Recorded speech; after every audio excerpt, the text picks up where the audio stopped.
absolutely love your passion for music. They always have said, and maybe they were right, they being people that monitor this industry that I work in and we enjoy every day.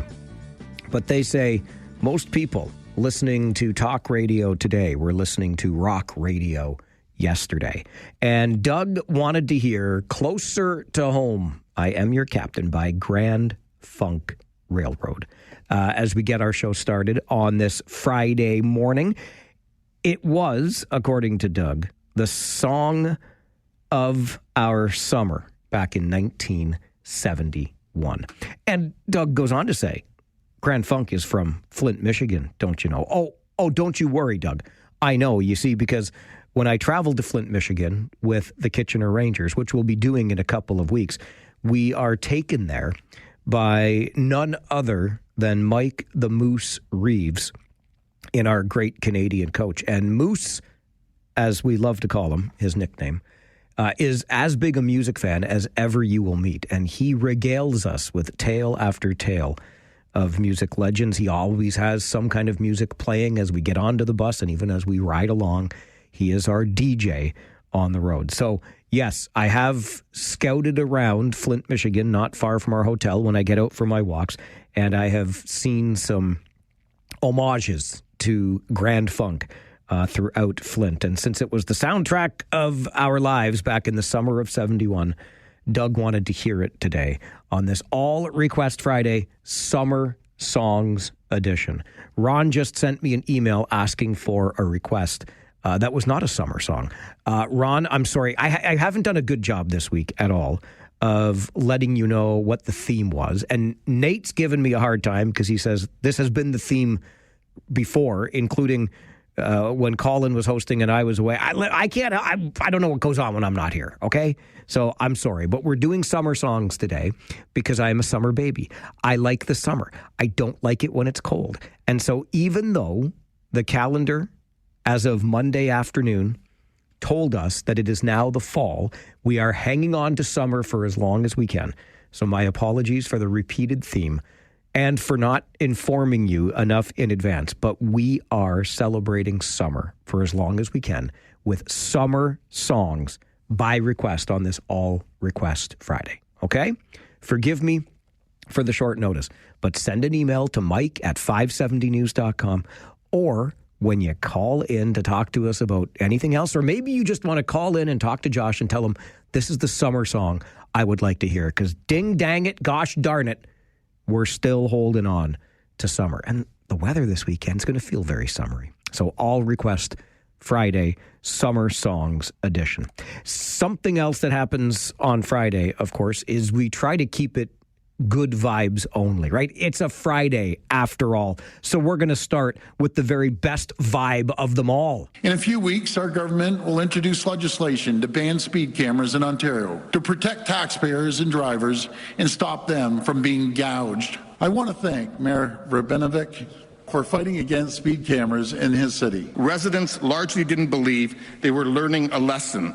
They were just getting angry, losing their faith in government, and having dollars taken from their pocketbooks. Thank you, Mayor Barry. Thank you, Uncle Doug, Premier Ford, for getting rid of the speed camera cash grab. It had the potential to be a beautiful thing, and then municipalities made it more of a revenue tool than a safety enhancement tool. And here we are, the Premier and our Mayor from Kitchener, doing what was necessary yesterday, ripping off that speed camera Band-Aid. And we're not yet done with these good vibes on a Friday morning, because if you're a Blue Jays fan, like I'm a Blue Jays fan, and I think we have about 40 million Blue Jays fans in this country because they are Canada's baseball team, right? You were as relieved as I was when you heard this last night. Lefty gathers his hands together, third base side of the rubber. And the 0-2. Drilled, right field, way back. That ball is gone! Grand slam, Dalton Varsho. 4-0 Blue Jays in the bottom of the sixth. And that was the first runs of the game. Those were the first runs of the game, breaking a scoreless tie. my best buddy and I were hanging out, enjoying the game last night. He's a negative Nancy. I'm a positive Pete. And when he's talking about the Jays and not winning the division and this, that, the other thing, I'm still fully on board. And when Varsho hit that tater, I celebrated to the point that I startled poor Rosie, the pandemic pup. She was laying at my feet like the wonderful dog that she is, and I let out a little whoop in the bottom of the sixth inning when Varsho hit that salami, and the Blue Jays go on to win. And the Blue Jays, with 3 games remaining in the baseball season, Jays play Tampa for the final 3 games. The Yankees play the Baltimore Orioles, and the Jays still hold on, thanks to the tiebreaker, to first place in the American League East. I still have more good vibes for you on this Friday morning, and it goes back to a time that I wasn't here, in fairness, and I just said a moment ago, I don't know what goes on when I'm not here. But I do know that while I was away last, Brock Greenhalgh, while filling in, had a friend of his, and really a friend of the community, particularly Cambridge, on the show with him, Mark Woodfield. Mark is what I would say more than a teacher at Moffat Creek Public School. He is a beloved member of the school community. The kids love him at school, and the community loves him beyond that. Mark getting involved in all sorts of things around our adaptive baseball league, Challenger Baseball, which we've talked about. In fact, just last Friday on the show, we talked about our Buddy League, which just opens up baseball to everybody, making it an accessible game, even for kids with developmental disabilities. Mark got involved in the adaptive hockey program, the Cambridge Ice Hounds. Just a guy that wanted the best for everyone. And sadly, tragically, Mark is dealing with a cancer diagnosis, and most recently learned he's down to just weeks now to live. There's been a GoFundMe started by a friend of the family for the Woodfield family. More on that in a moment. But we got to give a nod, like, way to go, Cambridge Council and Ward 5's Sherry Roberts, who brought forward the following motion at Cambridge Council's meeting on Tuesday night. There was lots going on at that meeting on Tuesday night, but this was a positive note to take away from it, and I wanted to share with you this morning. Moved by myself, seconded by Councillor Kimson. Recommendation: whereas Mark Woodfield has been a long-standing and beloved coach with Buddy League Cambridge, which provides adaptive baseball experiences for children and adults with disabilities. And whereas Council deems it appropriate to commemorate the years of work that Mark has put into the Buddy League program at the Kinsman Stadium, now therefore be it resolved that the announcer booth at the Kinsman Stadium accessible ball diamond be named in honor of Coach Mark Woodfield in recognition of his contributions to the Buddy League program, and that a copy of this motion be presented to Mark Woodfield and his family. And if I can just quickly speak to the motion, that would be Go ahead. Thank you. So I just want to say a few words about Mark Woodfield, who's a beloved teacher, volunteer, and community member. So Mark isn't just any kindergarten teacher at Moffat Creek. He's the Kindy Cop. That's literally his nickname. He's always smiling, always inventing ways to bring joy, curiosity, and wonder into his classroom. In his teaching, he believes deeply in learning through play and in getting the children outside, exploring forests, telling stories, discovering nature, no matter the weather. Beyond his teaching, he began as a dad cheering for his son Mick at adaptive baseball and hockey. But it wasn't long before he became a coach with the Ice Hounds, a leader in Buddy League baseball, and the teacher who brought Challenger baseball into his own school through Jay's Care. Mark's love for kids, play, and inclusion make him a natural leader everywhere he goes.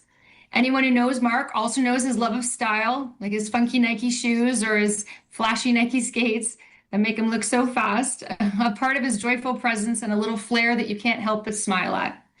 Since his diagnosis in 2021, Mark has continued to show the same resilience and positivity that define his teaching.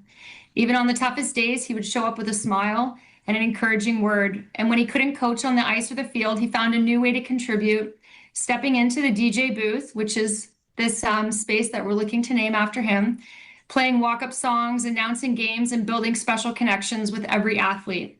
The press box at Kin 1 has become his spot, where his voice, laughter, and music lifts spirits and create lasting memories. Naming this press box after Mark is a tribute to his impact. It ensures that his kindness, resilience, and love and community are recognized in the place where he gave so much of himself.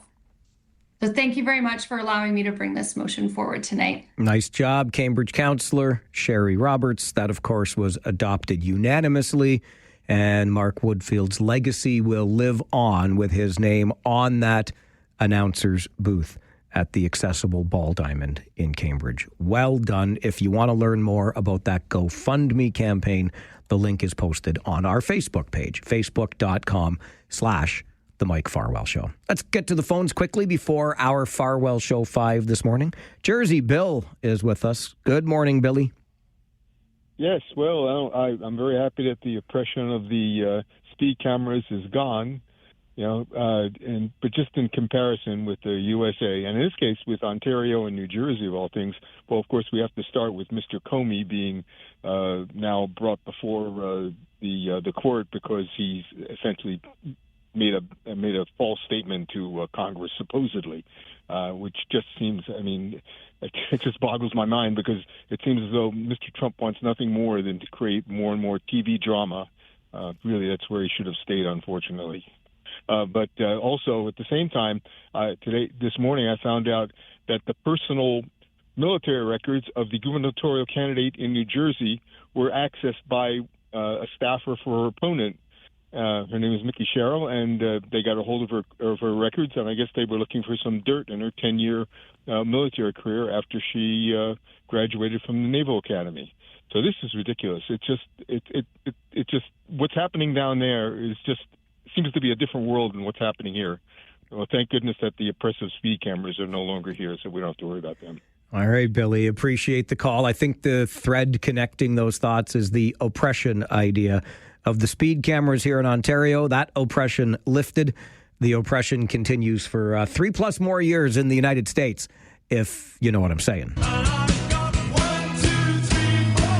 All right, let's get to your Farwell Show 5 on this Friday morning. Number 1, unionized postal workers are on a nationwide strike. The job action comes after Canada Post said it was planning to end door-to-door mail delivery for almost all households within the next decade in an effort to shore up its finances. The union, representing some 55,000 Canada Post workers, says it was caught off guard by that announcement. It argues that the Postal Service and the federal government are creating conditions that drive down demand for deliveries of letter mail and parcels. Number 2, full-time college support staff continue to strike for better pay and job security outside Conestoga College this morning as both sides head back to the bargaining table. A government-appointed mediator is going to be joining talks today. The strike began just over 2 weeks ago at all 24 public colleges in the province.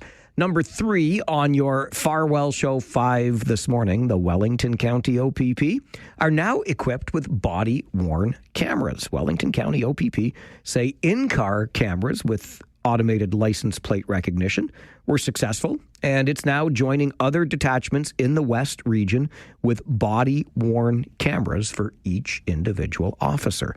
Number 4, get ready for another Midtown artist sale and tour, formerly known as the Mary Allen Studio Tour. It is on Saturday and Sunday, tomorrow and the day after. You'll have the chance to explore what more than 40 local artists have to offer, from photography and painting to quilting and pottery. You can check out mastkw.ca for details. That's MAST, mastkw.ca for details. And number 5 on your Farwell Show 5 this morning, the Rotary Club of Cambridge Sunset is hosting its annual Recycle and Shred Day tomorrow. The event will be held from 9 until 1 at the Cambridge Chamber of Commerce parking lot, which is on Hespeler Road, 750 Hespeler Road to be exact. The fundraiser gives you a chance to have a secure and convenient way to dispose of confidential documents and unwanted electronics for a minimum donation of $10 per box. Attendees can have confidential papers securely shredded on site. Electronics can also be dropped off for free recycling. And that is your Farwell Show 5 for this Friday morning.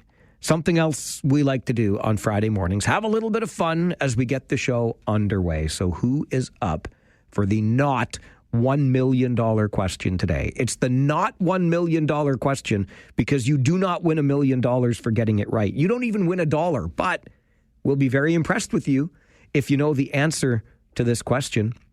In the early 1990s, there were only about 500 of these. Now, there are over 2 billion. What are they?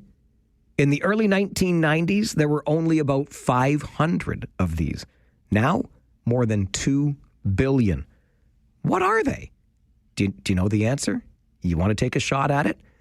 Play along with the not $1 million question. Give me a call. 2 billion what? This is the Mike Farwell Show. 570 News Radio and Rogers TV.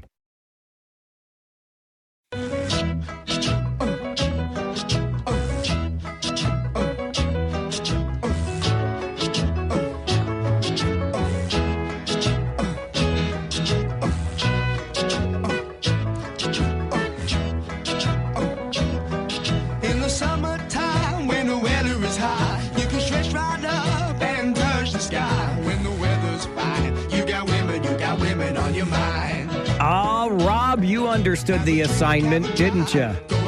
We are extending summer beyond what the calendar says. We can do this if we want to. We break rules on this show every ding-dang day, okay?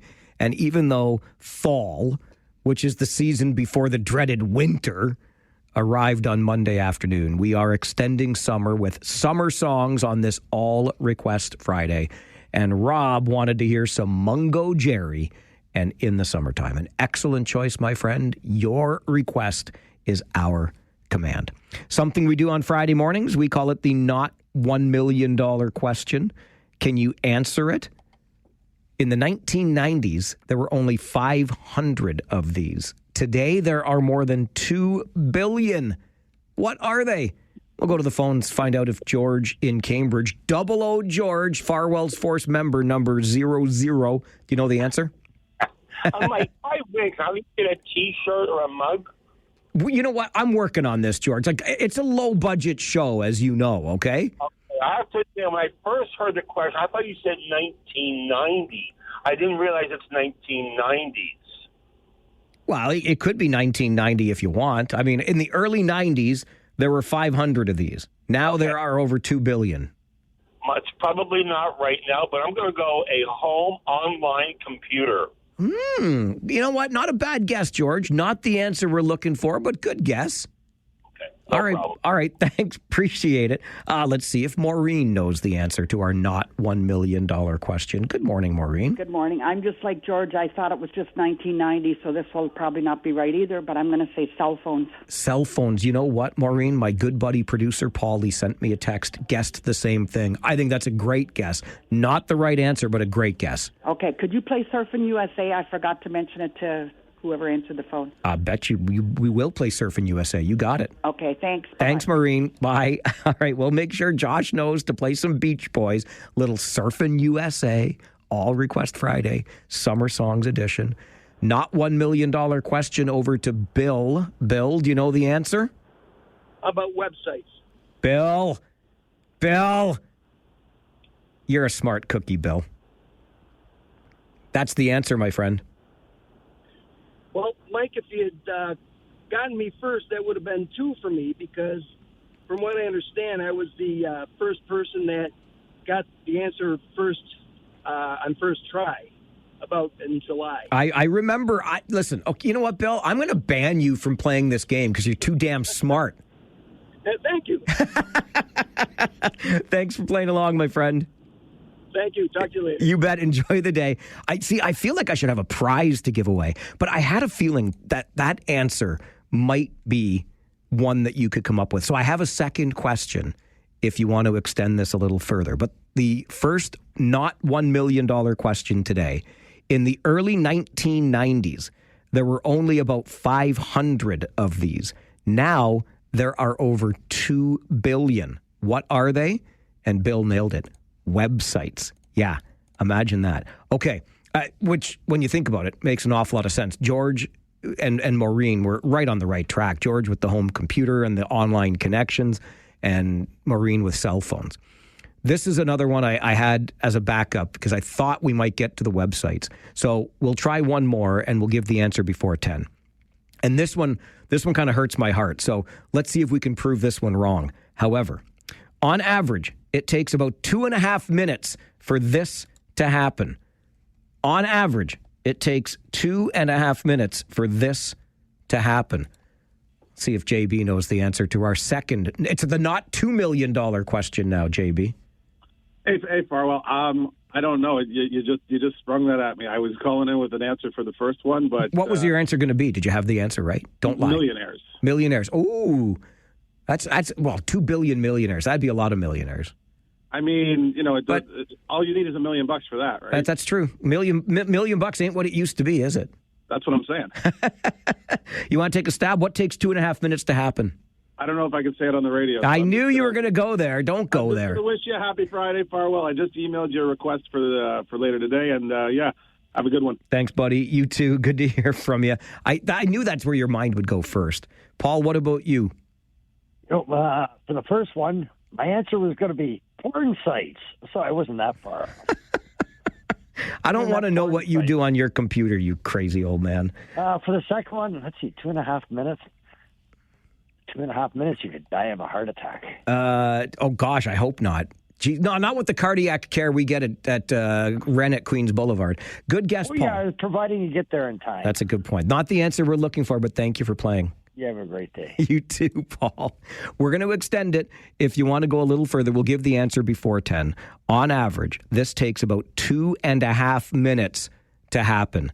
What is it? What is it that just takes 2.5 minutes to happen?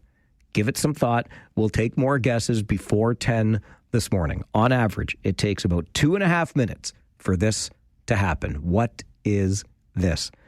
Right now, I'm going to get you to the 570 News Center for an update. And then, have you been following the story out west? The ostrich farm. Hundreds of ostriches set to be culled, as in destroyed, killed, because the Canadian Food Inspection Agency is worried about an outbreak of avian flu. But the Supreme Court of Canada says, hang on, we're not killing those ostriches yet. We'll talk about it coming up on the Mike Farwell Show. 570 News Radio and Rogers TV.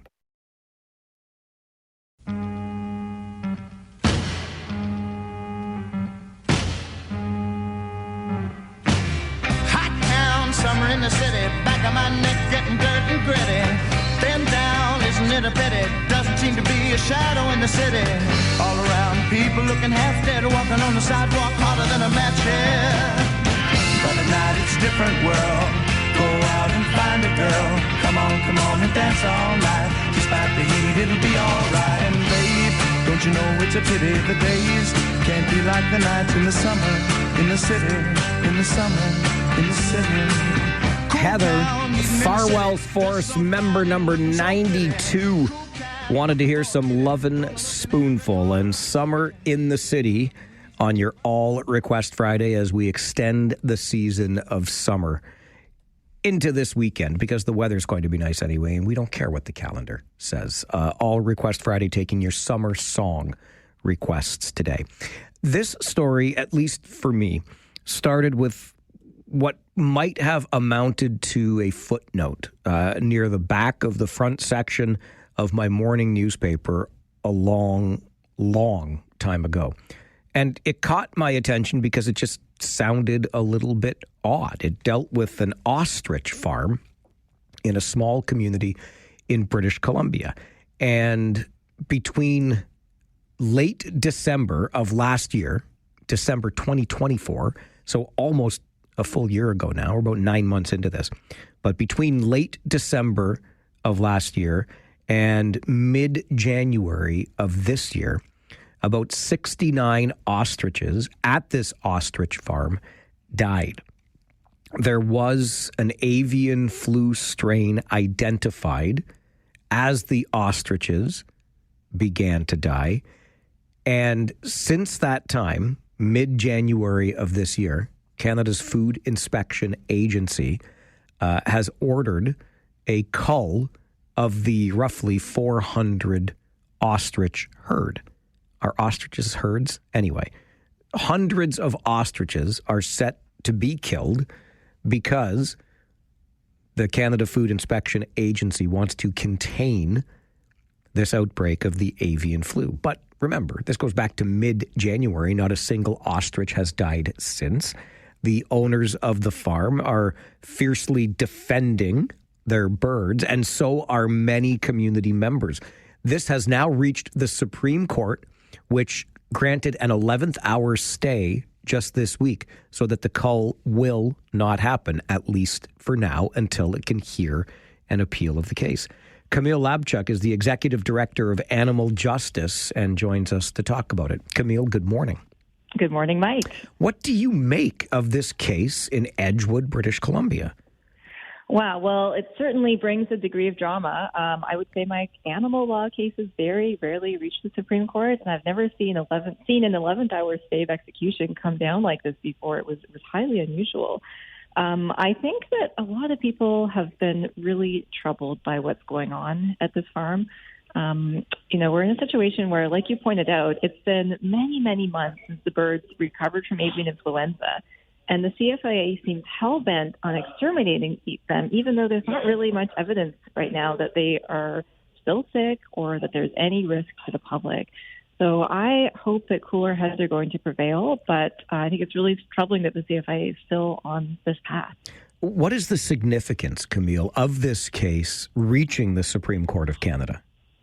Well, I think what was significant for me was seeing the Supreme Court say, yes, we're going to stay this kill order. We're not going to let the CFIA proceed. And that's actually the same thing that the federal court of appeal did and the federal court when the case was heard at those levels of court. They said, look, these birds have individual value. If you kill them, you can't get them back. And they don't deserve to die until all the legal issues are fully argued. So to me, as an animal protection lawyer, I look at that and I see a good precedent in that the court is valuing the individual lives of these sentient, intelligent birds. As an animal protection lawyer, I understand where you come from. And some in the broader public may say, listen, the lives of a few or even hundreds of animals are worth not exposing the community to greater risk. How do we balance that? Well, I think there's a few things to consider here. I mean, if we were talking about a situation where the birds were actively sick, I think that there would be more public health concerns on hand, and that would have to be thrown into the balance. But we're talking about a situation where, close to a year after they were first inspected, the CFIA is still trying to kill them. And so a lot of people are just wondering, what is the point of that? I will say, though, that many infectious veterinary disease experts were even asking questions back when they first got sick about what really was the point of trying to kill them all. Avian influenza at this point is what we call endemic in the environment. It is spread so widely that it can't be contained. If there's wild birds out there interacting with domesticated birds on a farm, to some point there's going to be transmission. So does it really make any sense just to kill birds every time they get sick? I think a lot of people are looking at that question and saying, it's not really the most important thing we can do anymore. You used the word drama earlier, and I think that's very appropriate in this case, given what we have seen, the RCMP involved, people being arrested, protests against government overreach. I mean, this has really captured the attention of a nation. Have you ever seen anything like this before? Frankly, Mike, no. We get emails, dozens, sometimes hundreds of emails from people every day. As an animal law organization, people are saying, what can you do to help these birds? It's been like nothing I've ever seen. Obviously, there's a bunch of different factors at play here. This confluence of people concerned about government overreach, a bit of a flavor of the convoy that we've seen, and then people who genuinely care about birds, genuinely care about animals, and just don't want to see these birds die. I hope that this case has sensitized people to what a lot of birds endure. We're talking about ostriches, largely because they're big birds, right? Like, they're massive birds. We know they've got intelligence. They're charismatic. People can see them as individuals. But what I think sometimes gets missed is the fact that this is far from the first time that the CFIA has tried to kill a bunch of birds. They've exterminated millions of chickens and turkeys who had avian influenza, all to protect the factory farming industry. And that's really what's going on here is the CFA's extermination policies are designed to protect the farming industry and make sure it's viable. And that's an industry that I don't think most Canadians support when they understand the practices that go on, like keeping birds in really terrible conditions inside barns where they never see sunlight their entire lives. So I hope what this case is doing is touching a nerve in a different way, too, and sensitizing people to other birds.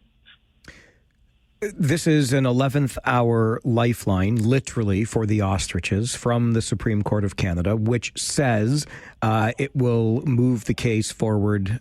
It will expedite the case from here. Where are we headed? What do we know about next steps now? That's right. So the Supreme Court is not saying that this is going to drag on for months and months in the future. They're saying that they want the materials in by, I think, late next week, which is a pretty quick timeline. And I expect they'll rule on it pretty quickly. The Federal Court of Appeal did the same thing. Frankly, Mike, I don't feel that optimistic. I think that the law is pretty clear that courts are supposed to give the CFIA quite a lot of discretion to carry out their mandate, even if they make decisions that the court or other scientists might not agree with. So I really fear what's next for these birds. And I just hope that cooler heads will prevail. If the CFIA has won legally, they've done what they need to do to protect their jurisdiction. And at this point, they should probably just consider more tests and backing off. Camille, I appreciate your time on the show this morning. Thank you very much for being here. Thanks so much for having me. Camille Labchuk is the executive director of Animal Justice, joins us to talk about what I would describe as a bizarre case out in British Columbia. As I said at the outset, this story for me started with just a small little blurb, not too many lines long, near the back of the front section of my morning newspaper many months ago. And I just thought it was a curiosity. I mean, hundreds of ostriches on the chopping block, if you'll forgive the expression, because of this outbreak of avian flu. But this is a case that just has not gone away. And the owners of this ostrich farm have vigorously defended the animals to the point that here we are some 9 months later, and the Supreme Court of Canada has now intervened, which is virtually unprecedented when it comes to a case like this. As you heard Camille Labchuk say at the end of this conversation, the Canada Food Inspection Agency is usually given a fairly wide berth when it comes to carrying out its mandate. So she's not optimistic of an outcome that saves the animals, which, as the executive director of Animal Justice, she would, of course, like to see. But when you get into the timeline of all of this, and you recognize that, yes, many dozen, 69 ostriches did die between mid-December 2024 or late December 2024 and mid-January of this year. 69 ostriches dead. Since that time, not a single ostrich has died. So is there something in that DNA that protects the ostrich against the avian flu? Could we learn something from that? And could we preserve, thanks to the absence of deaths these last 9 months, could we just preserve these 400 ostriches? This has been a case, as I mentioned, RCMP's involved. People have been arrested trying to protect the farm, protect the ostriches. There are accusations of government overreach.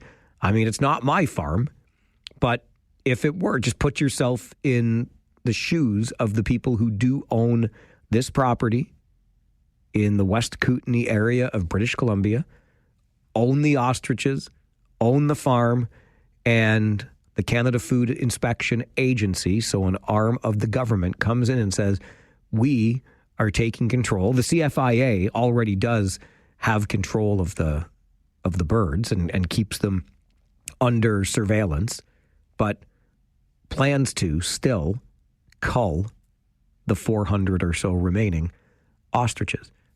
An arm of the government comes to your property and says, even though there has not been an ostrich death in 9 months, we are going to cull the rest of these ostriches for fear of the spread of avian flu. It's a fascinating case to me. I can't believe it's dragged on as long as it has, and here we are. So on the bright side, the ostriches are still with us today. For how long do they remain with us? And are we dealing with government overreach here? Those are questions, I guess, that still remain unanswered. Another question that remains unanswered is the second of our not $1 million questions today. On average, this takes about 2.5 minutes to happen. What is it? What is it that takes about 2.5 minutes to happen? A guess via email to mike@570news.com. A yawn. A yawn takes 2.5 minutes to happen. You know what? You're kind of barking up the right tree. You're in the ballpark on that one, but not the answer we're looking for. On average, this takes about 2.5 minutes to happen. What is it? If you want to take a shot at our not $1 million question, we'd love to hear from you on the Mike Farwell Show. This is 570 News Radio and Rogers TV. The CFA's extermination policies are designed to protect the farming industry and make sure it's viable. And that's an industry that I don't think most Canadians support when they understand the practices that go on, like keeping birds in really terrible conditions inside barns where they never see sunlight their entire lives. So I hope what this case is doing is touching a nerve in a different way, too, and sensitizing people to other birds.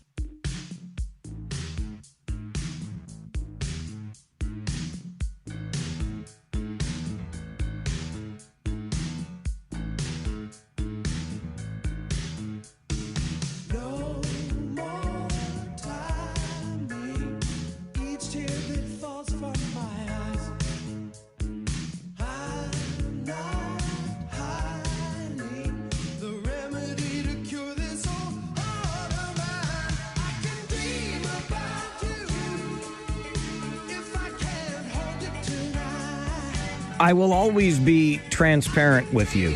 Straight up front, there's nothing between us that I will keep. I threw that one in there for myself on this All Request Friday, Summer Songs edition, because Dan Hartman's I Can Dream About You was the song of the summer of 1983 when we were on a family vacation in California, and everywhere we went, the song was playing. And so every time I hear it, it takes me back to that family vacation in the summer of 1983. We're playing summer songs on this All Request Friday here this morning. The voice you heard as Dan Hartman began singing was that of Camille Labchuk, Executive Director of Animal Justice, who talked to us this morning about this really interesting case full of drama out in British Columbia, where hundreds of ostriches are set to be culled because there was an avian flu outbreak. But this outbreak dates back more than 9 months now, and we've gone more than 250 days without a single case of the avian flu. The Supreme Court stepped in just the other day with an 11th hour stay of the cull order, meaning the ostriches are still with us today, but Camille Labchuk doesn't think necessarily they'll be with us forever. She's not optimistic of a positive outcome to this case. Clinton sends an email to mike@570news.com. I think we're overlooking something crucial here. When an organism recovers from an illness, its immune system typically develops antibodies specific to that pathogen. These birds now carry antibodies that could offer valuable insights. Why not study their immune response and explore the potential for a vaccine, one that could protect both animals and humans, especially in the rare event that this illness crosses species? Clinton, I appreciate the email, and I hear where you're coming from. I think there could be something scientifically worthwhile, valuable here in these birds today.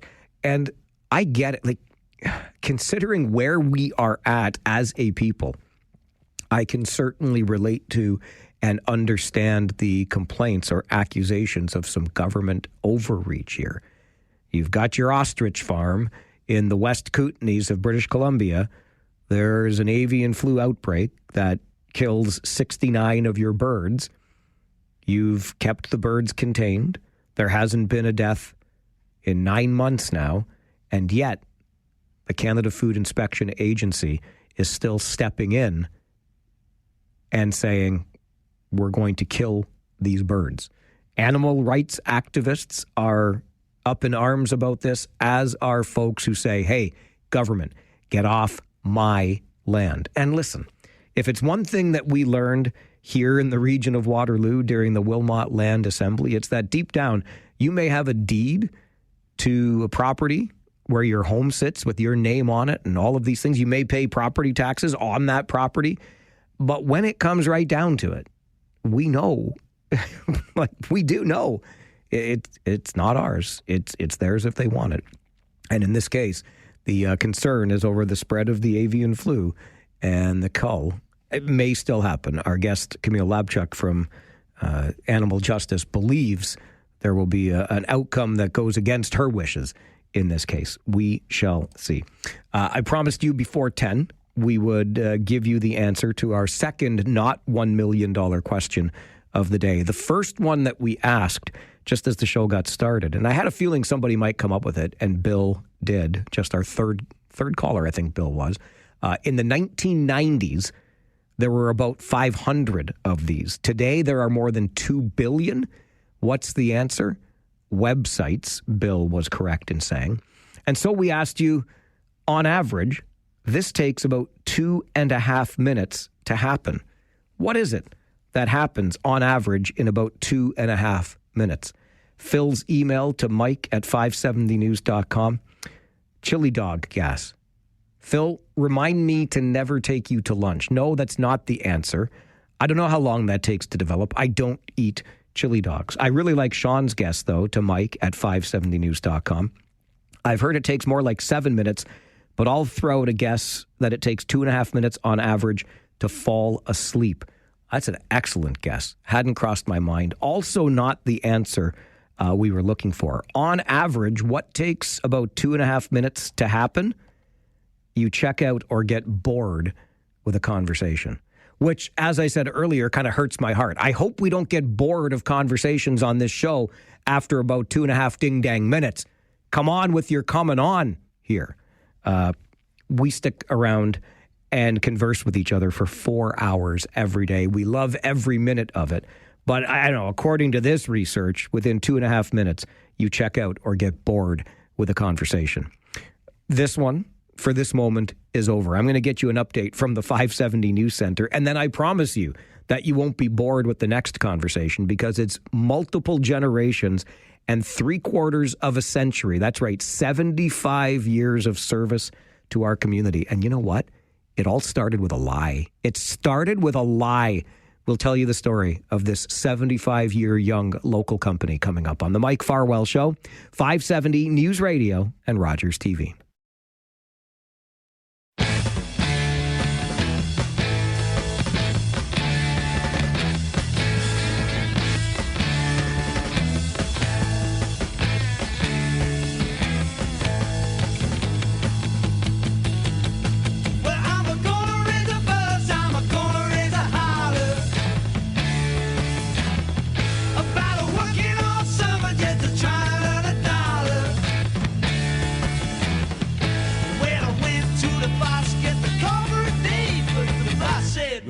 Son, you gotta work late. Sometimes I wonder. A little bit of Summertime Blues from The Who by request from Mark and our buddy Preston Paul, Farwell's Force member number 45. It's an all-request Friday, Summer Songs edition, as we extend the season just a little bit longer.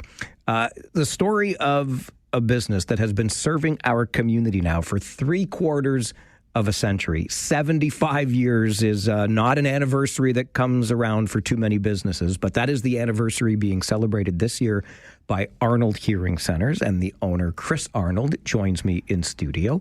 Nice to see you. Good morning. Hi, good morning, Mike. How are you? I'm excellent. How about yourself? I'm good, thank you. Good. Tell me the truth now. This all started with a lie? Chris, Arnold Hearing Centers started with a lie.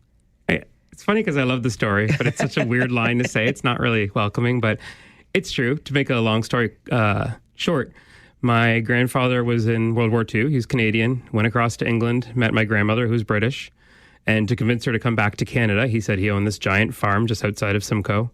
When she moved back with him, it was not his farm. It was his family's, but not his. So she put him to work, and he went to work with his brother-in-law, who was a door-to-door hearing aid salesman back in the late 40s, early 50s. And he just took the business and ended up doing very well with it. And that's why he moved the family to Kitchener, opened a brick and mortar location. And then, as cliche as it is, the rest is history. So there's the lie. I love it, though. So, he may have lied about owning the property, but he was busy in the employ of door-to-door hearing aid sales. And you mentioned your grandfather, which would make you third generation now, Correct. Arnold Hearing Centers. Yes. How did it all move down to you? So kind of funny, my dad and myself had similar stories. We both were doing something else while our parents were running this hearing aid business. So for my dad, I think if I remember right, he was working at Wilco at Fairview Mall back when it used to be in there, if I remember him telling me this, and decided to go back to school to get a better career and went in the hearing aid industry. And same with myself. My dad asked me when I was 18. I said, nope, I've heard you and mom talk about it every day at the dinner table. I don't want to do it. And I want to be in the music industry badly. I tried it out. I went to school for it, went into it, and it was so cutthroat. And I didn't like it. So I was doing a lot of retail management, a lot of working over weekends, holidays, et cetera. Hated it.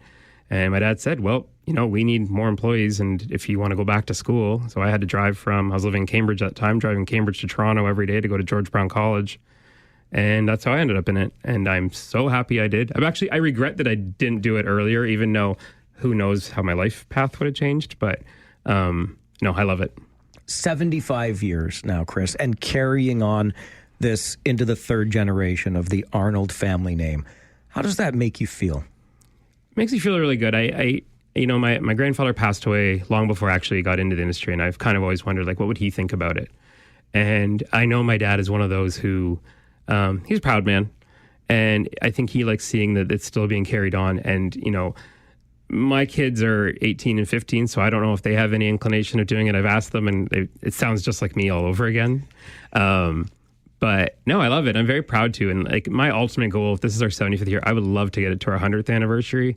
I would be just turning 70. So I think that'd be a great little combination. I can turn 100 and then retire, unless someone retires me at that point. But that's kind of my ultimate goal. Is I would love to get to the 100. What do you think your grandfather would think of this being a 100-year-old company? Oh, that's a great question. I don't know, because the technology in hearing aids has changed so much that I don't even know if he would even comprehend where that is at now. But let alone it's still growing. And I feel like when you name a business after your last name, you want to carry that legacy and don't want to see it change to something generic and corporate. So I would assume he's proud that our name's still going strong. I'm glad you mentioned the change in technology, because I can only imagine over 75 years, and you're 20 plus in the business, that you've seen incredible change. What's that looked like?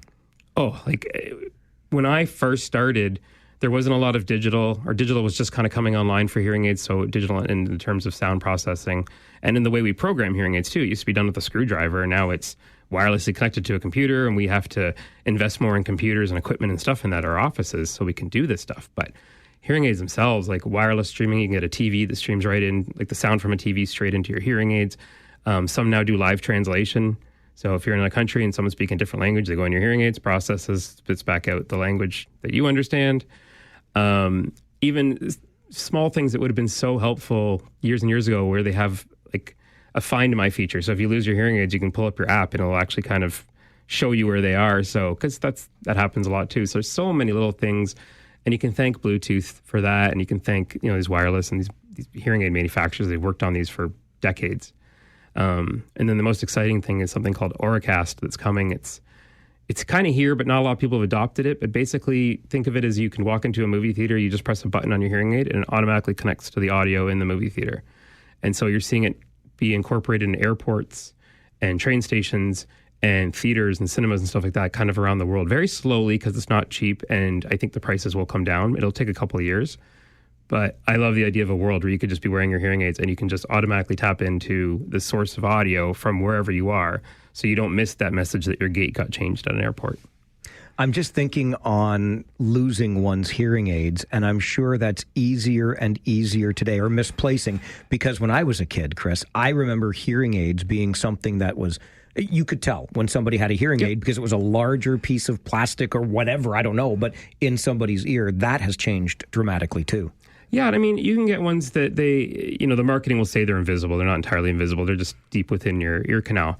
But the most popular ones are still ones that sit on the back of the ear, but that piece is getting smaller. And I honestly want to say stylish. Like the colors are a lot better. There's more range. The shapes are neat. And, if someone's okay putting earbuds in or wearing headphones all day, you don't look any different with having hearing aids on.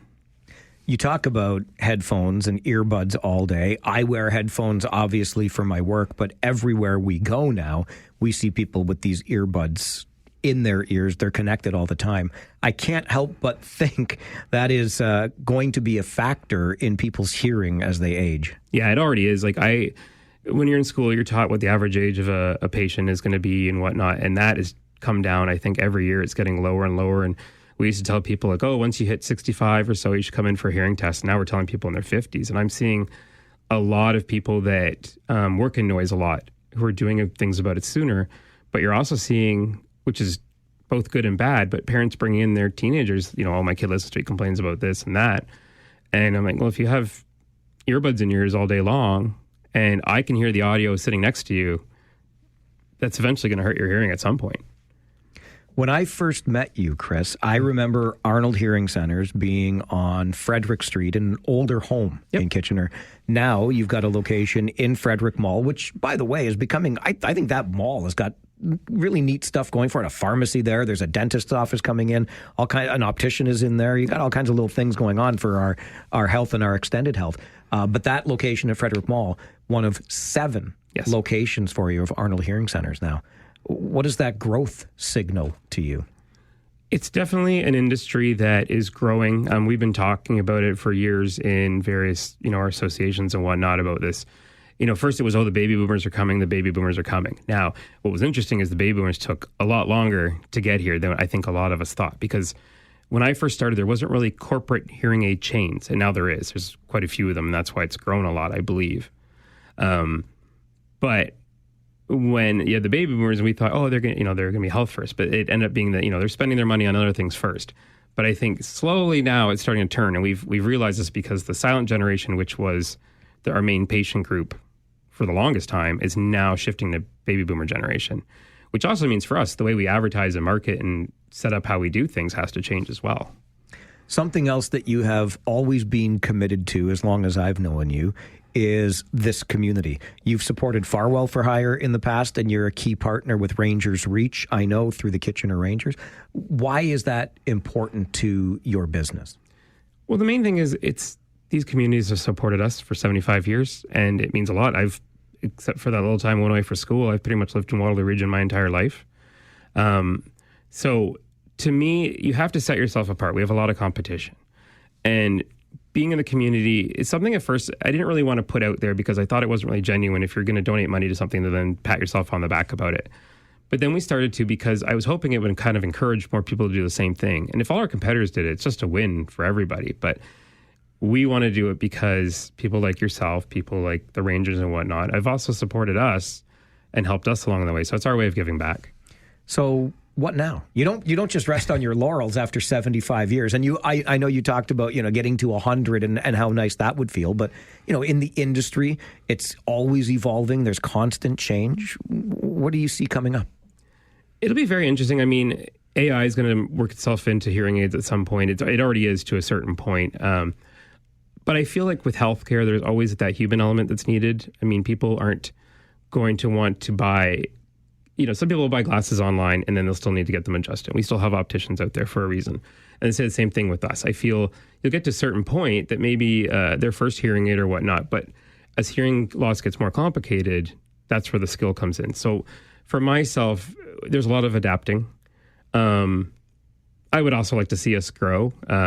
My wife, Stacy, who also co-owns with me, might disagree with me on that because it is not easy. It's a little bit stressful, but I kind of enjoy the thrill of it. But for us, I would just I would like to see us maintain another 25 years going strong. We have a great staff that I know it's a little cliche to say treat them like family, but I truly do. I like the team we have, and I would love to see them still be there with us when we hit that. I mean, I'm sure someone will retire by then, but I would just like to see it grow. And then at the end, when I go to retire, I would love to just, if it's not my family, another family to take it over. Yeah. It's a great story from your grandfather's family farm in Simcoe County to where we are today. 75 years of Arnold Hearing Centers. Here's to at least 25 more. Chris, thanks for being here. Thanks very much. Chris Arnold, co-owner with Arnold Hearing Centers, joining us, celebrating 75 years this year in our community on the Mike Farwell Show, 570 News Radio and Rogers TV.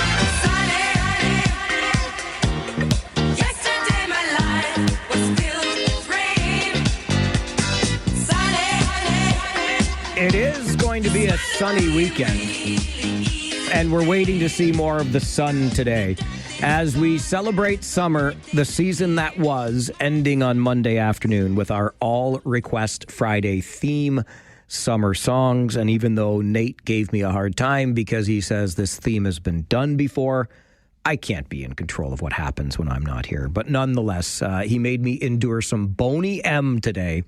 Nate, number 8 on our official Farwell's Force membership list. Some Boney M and Sunny by request on this All Request Friday.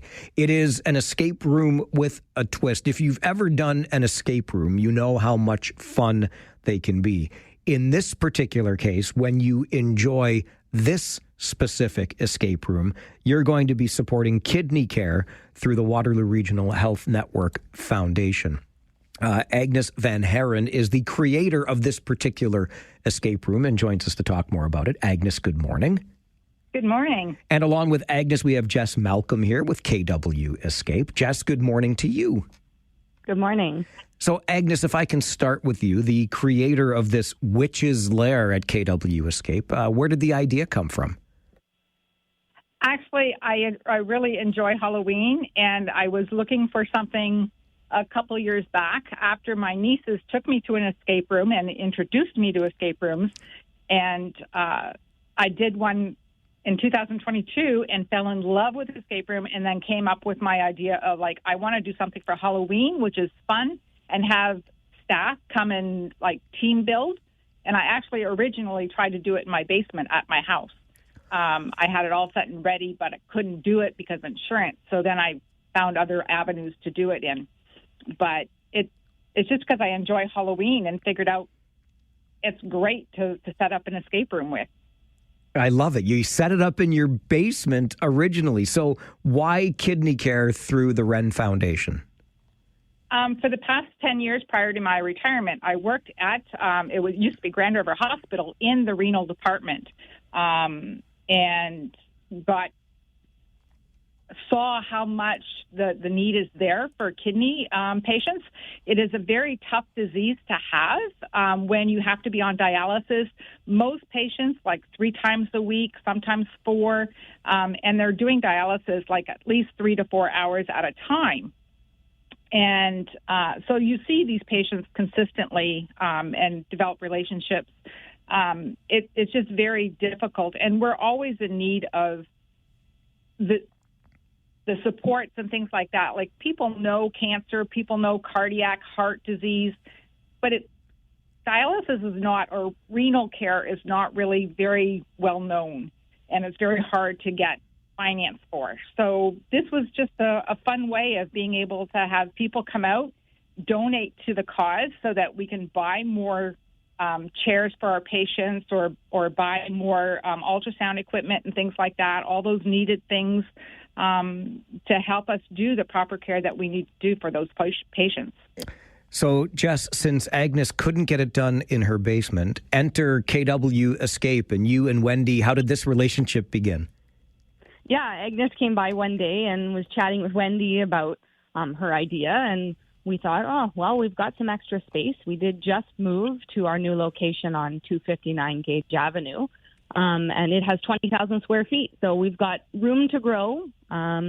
With 11 games running right now and space for 22, we've got some empty rooms. So we showed her some of the spaces, and we picked one of the rooms that's kind of in progress and made it her own. And she built her game in there, and it is incredible. It's a really good game. So why, Jess, is it important to you and Wendy and KW Escape to be, involved in an initiative like this that gives back a little bit to the community? Yeah, we've always tried to find a way to give back to the community. Usually we run promotions every month. Actually, right now in September, we do a food drive. In November, we'll do a toy drive. We do all those kinds of things where our customers are able to bring in their donations, and we just add on an extra 10 minutes to their escape room timer or something like that. But yeah, we've always kind of thought it would be cool to have some sort of game where the proceeds could go to a charity. And when Agnes approached us, it was like a match made in heaven. So how does it work? How can people come and take on the Witch's Lair, and how much money ends up going to charity? Yeah, so it's $25 a person. The entire proceeds of it goes towards the charity. We're not taking any financial gain from it. We've donated the space free of charge. And to book the game, you just have to go to witcheslair.ca. So it's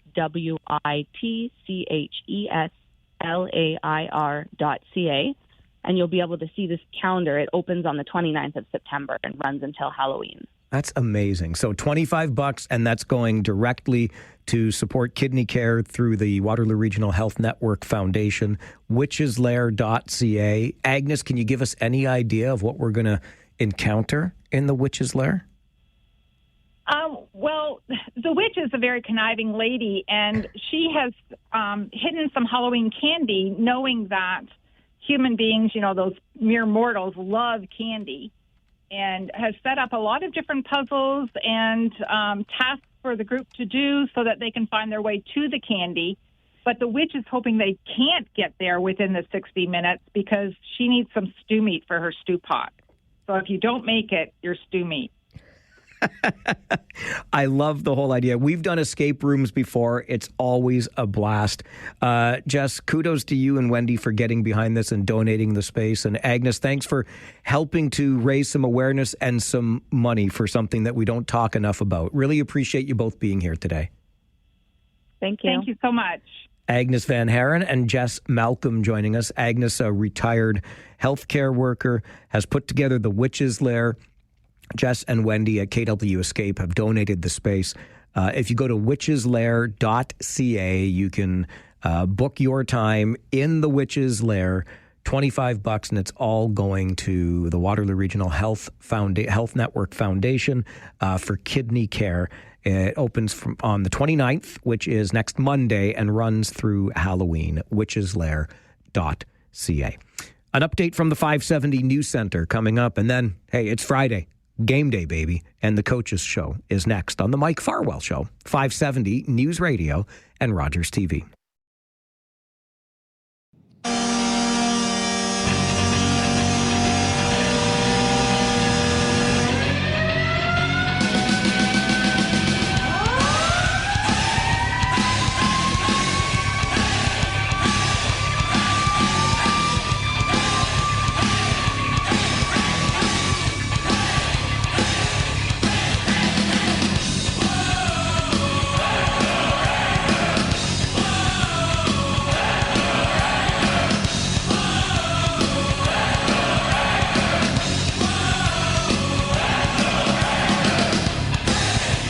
If you were at the Kitchener Rangers game 1 week ago, you would not have heard that song until the third period, because that's the song that you hear when the Rangers score a goal. And when the third period started last Friday night with the Rangers taking on the Brantford Bulldogs, the Bulldogs led the game 3-0.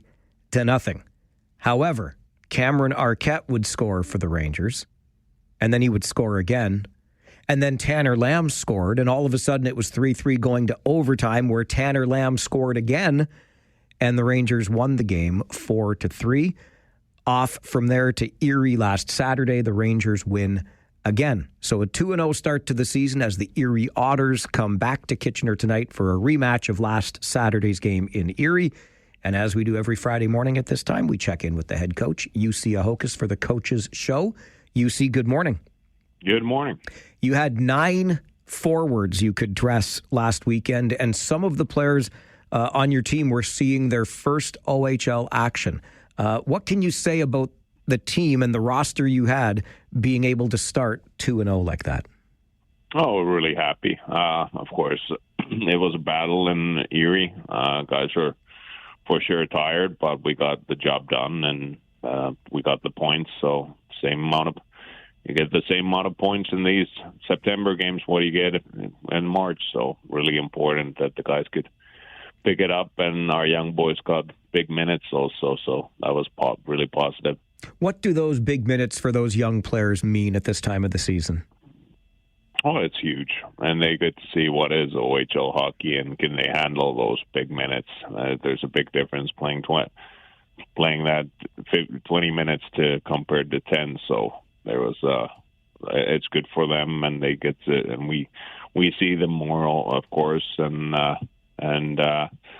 in all, they get that experience what they wouldn't if we've had our full roster in.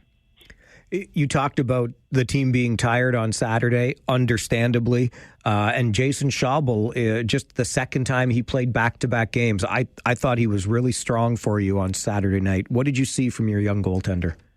Oh, well, he's picking up his game. He looked really solid, confident, and really happy in his performance and how he's been going on. And they have a good thing going on with Jordan Ecourt. We have said how he's in the progress, how we want, like he's going forward. When we knew when we took him as 16 last year that he's really, he has a lot of potential, and now he's starting to grow into it. You get a lot of players back this weekend, UC, from NHL camps. So you have a full roster, you have more experience. How do you keep the team, though, going like they did last weekend so they don't get complacent? Well, first of all, it's the first game for all the guys back from NHL camp, so I would understand that they want to play well, and now we get to play our game more, our identity. There's no excuses. Now it's 4 lines. We can go on. We're a 4-line team, and it's good. Still missing few with the injuries, but with coming back from injuries and all. But all in all, we're closer to the lineup what we would have normally. One of those players coming back, Luca Romano, who scored a goal in the shootout in the NHL that a lot of people were talking about. I'm sure you've seen it. What did you think of Romano's moves in that shootout? No, that was, of course, a great goal. Good thing he could pull it off there, and I bet he'll get a lot of confidence coming in. And I think he's one of the guys who knows they take the next step, and I think he's capable for that. So really happy that he had a good camp and now back with us. So it's a great thing. Obviously, Erie, the team that you beat in their barn last Saturday, they're going to want to show better on the road facing you tonight. What do you have to do to be successful against the Otters, UC? Well, they're a transition team. We gave too many odd man rushes, so we have to manage our pucks well, and all in all, we have to be winning our 50-50 battles more, and our offense has to be on. Like, we have to be smart with the puck. That's a huge thing, and then just we want to play a hard, heavy game, so that's our identity. We play fast, and we forecheck hard, and so that has to show. Looking forward to another Friday night at the rink. We'll see you at the arena. UC, thank you. All right, thanks a lot. Thank you. UC Ahokas, the head coach of the Kitchener Rangers, joins us every Friday morning at 10:30 for the Coaches Show as we get you ready for the game to come. That game tonight versus the Erie Otters. The Rangers won 3-1 in Erie last Saturday. 3 points, 2 goals, and an assist for Matthias Stark, including the empty netter that iced it for the Rangers last Saturday. They were tired, you could tell. But some way, somehow, they hung in there with just 9 forwards and a young roster. Some players seeing their first OHL action last weekend, and the team held its own. So now, with all of the reinforcements, they have to continue to play that same way and do what the coach demands of them and try to pick up another win versus Erie tonight. We've got you covered from the very beginning until the very end. Our Harris Law pregame show will get underway at 6:30 tonight. Josh Piercy and I on the air from the Memorial Auditorium. We'll have all the action for you. And then following that, I know many of you missed it last week, but we had to get on the road to Erie right after the game last week. So Josh and I couldn't hang around and take your calls on the post-game show. That will change tonight. So Josh and I will stay late, and you can give us a call and weigh in on the Rangers' season so far, and of course, whatever happens in the game tonight. We've got post-game coverage for you right through until about 11 o'clock tonight. Just looking around the league, 3 games last night. The Windsor Spitfires improving to 3-0 to start the season. Joey Costanzo shut out the Sudbury Wolves, a 17-save performance for Costanzo. 4-0 Windsor over the Wolves last night. Watch out for these Owen Sound attack, yet to lose in regulation, and it was a shoot. So the attack got an overtime winner from Jacob Terrian to win over London in London last Friday night. I think that snapped a 20-game skid for Owen Sound versus London, 10 games in London. And last night it was Jacob Terrian with the shootout winner as Owen Sound beat the Barrie Colts 2-1. And in Peterborough, Cambridge's own Jordan Chiron scored for the Sault Ste. Marie Greyhounds. Chiron also played for the Air Centennials for a time. He's now with the Sault Ste. Marie Greyhounds. He was one of 3 goal getters for the Greyhounds as the Sioux shut out Peterborough last night, 3-0. So as we look around the Ontario Hockey League, your Kitchener Rangers at 2-0, one of 7 teams who have yet to lose in regulation this season. I mentioned, though, the Owen Sound attack. They've got an overtime win and a shootout win to their credit already. So they've got 4 points in 2 games, just like the Rangers do. The Guelph Storm 1-1. Erie is 0-2, and the London Knights have a loss and an overtime loss as you look at the Midwest Division. So Kitchener and Owen Sound right up there at the top, and the Rangers face the Owen Sound attack tomorrow night.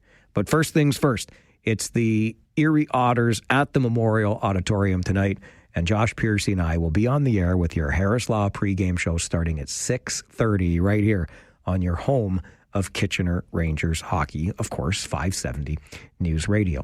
We'll take a break. When we come back, the OHL has created an official affiliate league. It's the GOHL. Notice I dropped the J. It's not the GOJHL anymore, just the GOHL. We'll talk to the commissioner next on the Mike Farwell Show. 570 News Radio and Rogers TV.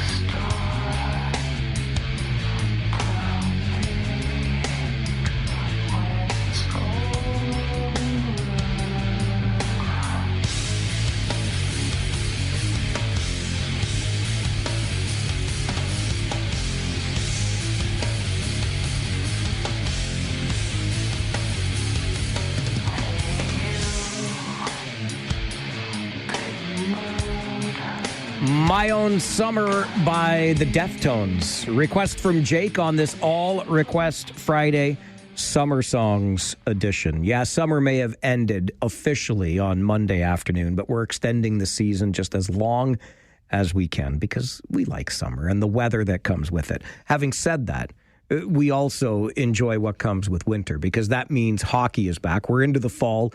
We're into a hockey season. We just talked to Jussi Ahokas, the head coach of the Kitchener Rangers, and now we turn our attention to the GOHL, not the GOJHL, but it's the Greater Ontario Hockey League, and its commissioner, Craig Spada, joins the show this morning. Craig, good morning. Good morning, Mike. Thanks for having me. It's always a pleasure. I enjoy it as well, sir. Thank you very much for making the time. New relationship, an official development league of the OHL is now the GOHL. How did this relationship come together? Well, Well, it's been a number of months of conversation. I think naturally we've provided players to the OHL for a number of years, and formalizing something is just, completely a benefit to the player. And I think we all recognize that as executives of the league, and we wanted to make it a clearer path for the player and a clearer understanding what we have between the two leagues. How does this benefit the players, Craig? Well, it clearly benefits the player, I think, in many ways. It certainly sets out. You come out of minor hockey, and you a lot of times don't know where you're going to play hockey, and this sets up a little clearer path to what can happen in the next level. They are drafted to the OHL and certainly sometimes not ready to play at 16, giving a lot of the NCAA rules. These players have, can play at a little older age in the OHL, and they're a little deeper. And now this sets up, perfectly for us to develop this player, tying in with some things we're going to do together as a Connor McDavid weekend to show all the prospects at our level that scouts will see that are coming forth to the OHL in the next year or two. And then obviously they'll see who is playing in the OHL currently and how these players compare. So I think the benefits, the scouting benefits alone overall just dramatically, sets up for the player itself. You mentioned earlier the players that have been fed into the OHL through the GOHL. And I think a lot of people might be surprised, even though there wasn't a formalized relationship like we now have. The OHL has benefited from many a player that's come through your league. Oh, dramatically. And players develop at different ages. And you may see that player ready to play in the OHL at 16. I think it's going to become a little rare. We have in the past, in most parts, developed the 3rd, 4th, 5th, 6th round higher players all the way up to the 15th round players. Now, this year, we're already seeing first, second round players placed in our league for development. And if they only last a half a year, then we've done our part. If they need the whole year, they do. And that's something that allows this relationship to be a little bit more beneficial for all involved. Do you have to make any tweaks to the way your league operates, Craig? If you've got these, 16-year-old players that are going to maybe season and develop in the GOHL, do you need to make more room on rosters for players like that? Well, we had already done that. When I first came here, it's one of the things I did recognize. I'm very receptive to having the older player. We want the older player because we believe they're pivotal in the development of the younger player. But we did reduce our 20-year-olds, unlike other leagues, and we are all the way down to 5. When I was here, started with 8, and we continue to reduce. We don't know if we'll reduce again or not, but it does make more room for the 17, 18-year-old player to play, which I think is the key. And these younger players are strong, and they're coming in ready to play. The training off the ice is different. They're prepared at 15, and it's quite an accomplishment for these young athletes to be so ready to play hockey at our levels. Yeah, it's a little different than it was in our day, isn't it, Craig? It was. Up until this week, we knew you as the GOJHL. Why'd we drop the J? What's with the rebrand? Well, we think, I guess I'll say it bluntly, we think we've outgrown the name. We've added, a lot of things to our league in the last couple of years, and what I mean by that is player safety. We've created a first responders course, full paramedic equipment in our arenas. We've developed a lot of realigned the league, so we are a more professional league in general. We have set it up to, I've seen comments come to me as you guys are in the mini OHL, and I love to hear that because we've set ourselves up that way. And I think the name symbolizes, dropping the J really symbolizes that we are a professional league, and that it shows the relationship between us and the OHL a little clearer for players and fans and scouts and everybody involved wise.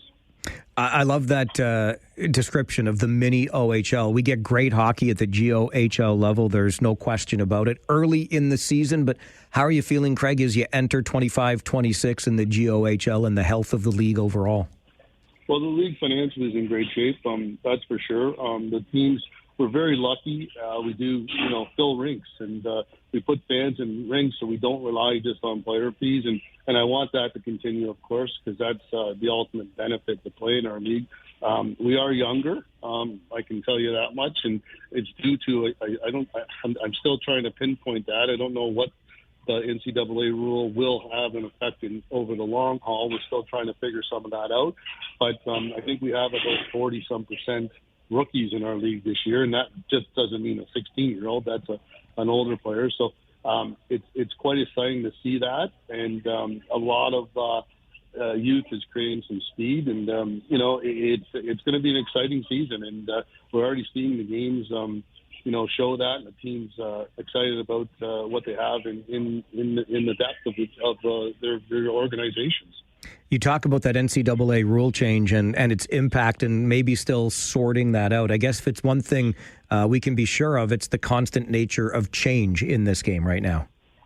Absolutely, changes everything, and if you don't adapt, I'm a big believer in adapting, and that's obviously, you've seen what we've created in the last couple of years. We are adapting, and that's what I hope makes us separate and great, and we continue to produce and develop players to the next level of the OHL.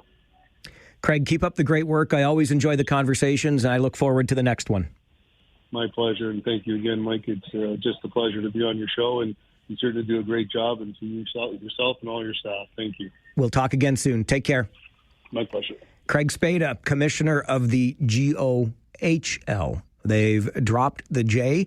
There's a more formal now relationship between the Greater Ontario Hockey League and the Ontario Hockey League. I think Craig put it really well right there, as fans and observers described the GOHL as a mini OHL. With the J gone from Greater Ontario Junior Hockey League, I'm just trying to figure out now if the GOHL is greater than the Ontario Hockey League, or if there's a Greater Ontario area I was not aware of, because we have teams in the GOHL, the Greater Ontario area, Cambridge, Ayr, right here in the region of Waterloo, the Waterloo Siskins, where the Kitchener Rangers play in the OHL. Is Waterloo Greater Ontario and North Dumfries Greater Ontario? Anyway, I love the formalization of this relationship. I do think it benefits players. There's just more consistency for them, more certainty for them. And don't forget, I mean, the players that have come through the GOHL and have gone on to the National Hockey League as stars. Like, I'm talking players like Oliver Bonk, as an example. I was just reading today about Easton Cowan, former London Knight, who's making things really interesting at Toronto Maple Leafs camp.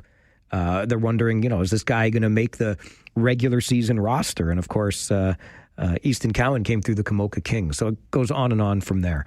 But the formalized agreement and relationship between the Ontario Hockey League and now the Greater Ontario Hockey League, and Commissioner Craig Spada joins us on the show this morning. I would be remiss, too, and my buddy Eric with the Red Hawks is going to give me HE double hockey sticks, but quick, if I don't mention the Cambridge Red Hawks 4-0 start to the GOHL season. There you go, Eric. Go Hawks, go. As the Mike Farwell Show continues this morning, your Friday 4 Roundtable coming up on 570 News Radio and Rogers TV.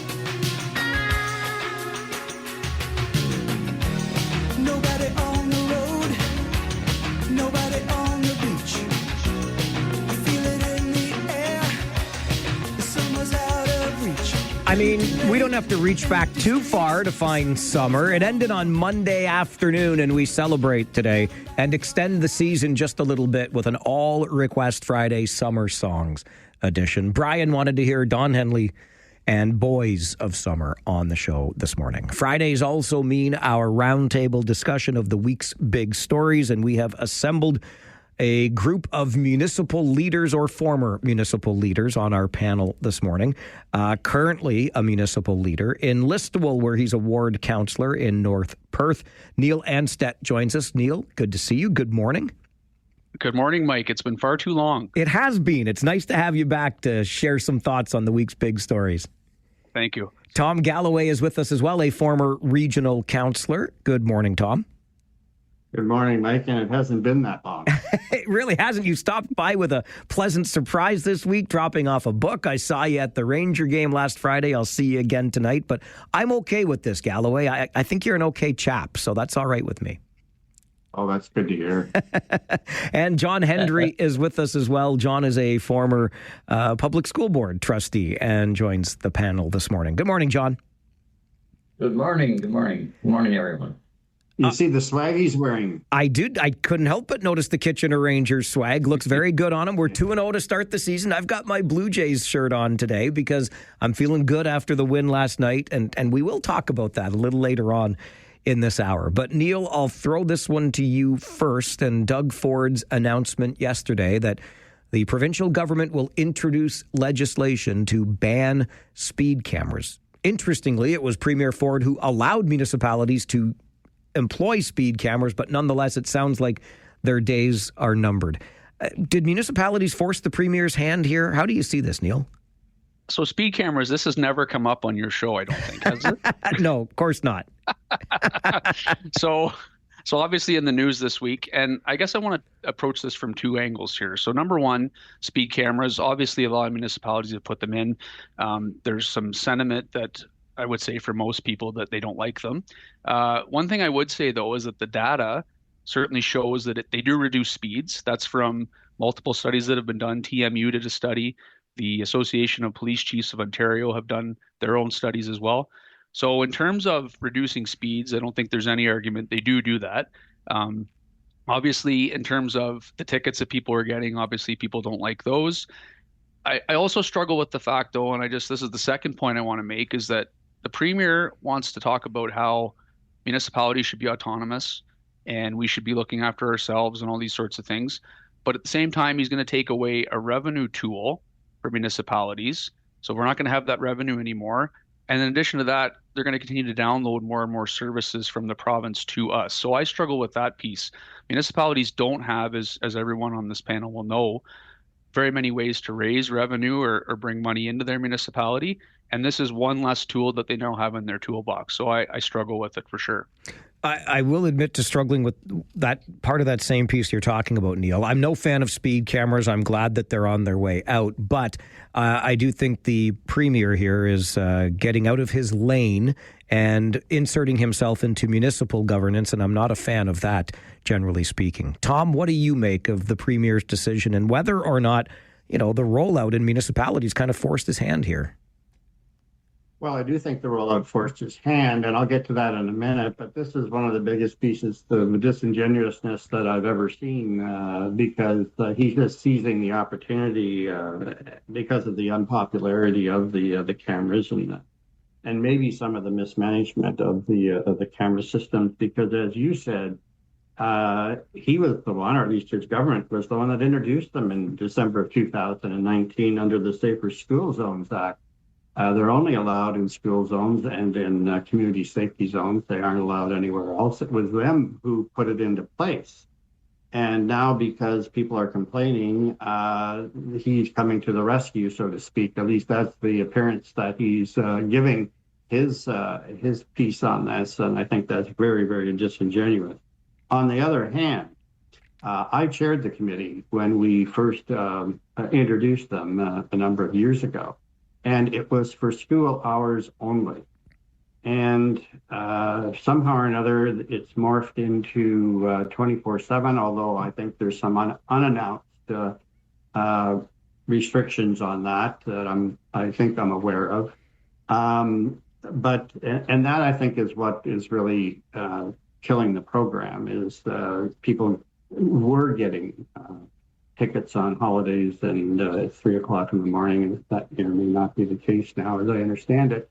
But that is what's really fueled the the public opinion on this, and the premier is seizing the opportunity to come to the rescue again and proposing some other measures that may help.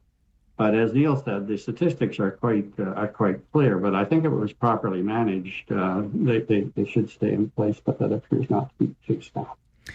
Interestingly, on those other measures that you and Neil have alluded to, those are going to cost a whole heck of a lot of money. If it's one thing we could say about the speed cameras, it's that it was costing us far less to achieve likely the same result of slowing people down. So I don't know where the premier is going to find all of this money, but it's going to have to be reallocated from somewhere within the provincial budget unless our taxes go up for that. John Hendry, thoughts on the speed camera program being canceled?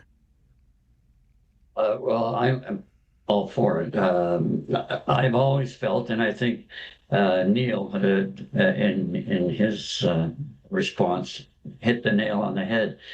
In a lot of cases for municipalities, I don't think it's got enough to do with safety. It's got more to do with revenue. If they were issuing tickets without the profit margin on top of it, I could probably see it. I can see after 30 years on the school board, I can tell you quite honestly that a lot of the problems around schools are not from speeding cars. A lot of it is from parents pulling up and dropping kids off in a non-parking, non-stopping zone.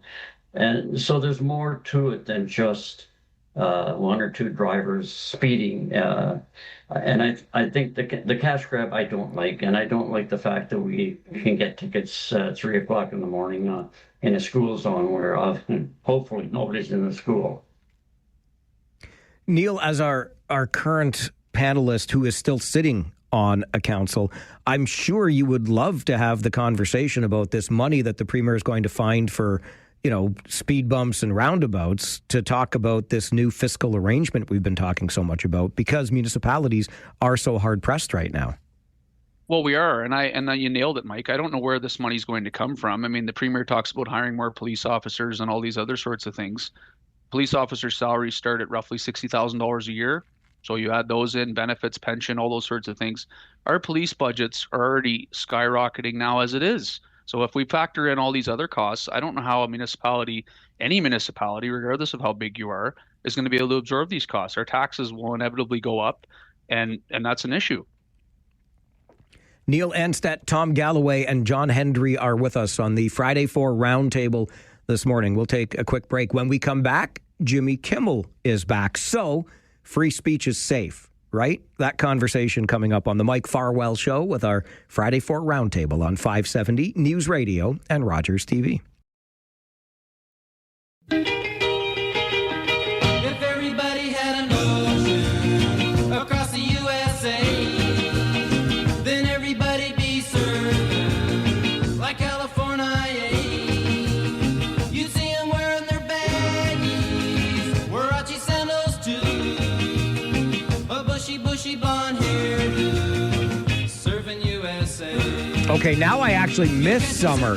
Oh my goodness, some Beach Boys and Surfin' USA by request from Maureen on this All Request Friday Summer Songs edition. I always wondered, is it if everybody had an ocean, as in the body of water, or a notion, as in the idea to go surfing? I'll leave that for you to ponder as we continue our roundtable discussion this morning with Tom Galloway, John Hendry, and Neil Anstett. Tom, I'll start with you on the return of Jimmy Kimmel. He was gone for but a minute, and I suppose that means now that free speech is still sacred and safe, right? Mike. Yeah, that's it. You just nailed it. No, this is a very concerted effort to suppress free speech in the States using the FCC's quote, which is considerable.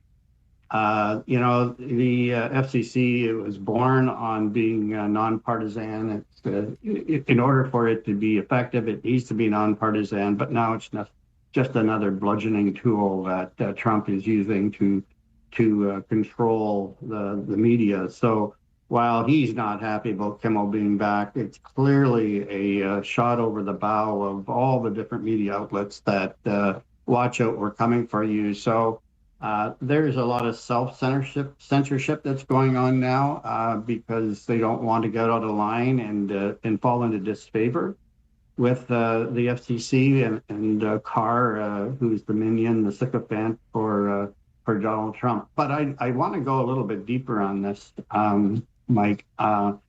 This I have I read a book recently by someone who is a family member who wrote this, and it's on autocracy.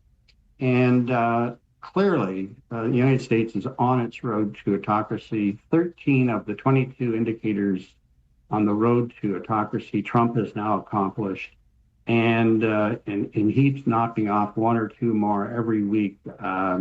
They are in big trouble if they continue in this direction. And the censorship issue is certainly one of those things. To control the media, of course, the education system, creating a national police force with a National Guard. Who knows what's happening when all the generals and the people are getting together next week with Hegseth and what's going to come out of that. But they are well on their way. I mean, when Trump says things like, well, some people think we need a dictator, he projects what he's doing. And he has said, some people think that we need a dictator. That's exactly what he likes. He likes the style of Erdogan and Xi and Putin. He's heading in that direction, and he's becoming more and more brazen every day. Now look at what they're doing with Comey. I mean, that's just another step in that direction. And I just don't know when the GOP is going to wake up and do something about it, and maybe they won't. I said to a buddy last night, it's hard to imagine it has not even yet been a year. And the amount of chaos, truly, that's been created in the States. And selfishly, because of the work that I do, I too found it incredibly concerning when President Trump suggested that media outlets that do not speak favorably of him or his administration should have their licenses revoked. That is deeply concerning, at least to me. John, I'll throw it over to you for thoughts on this. I think definitely free speech, particularly in the U.S., is a thing of the past, or soon will be, because obviously, as Tom has just reiterated, that there is a definite issue over there.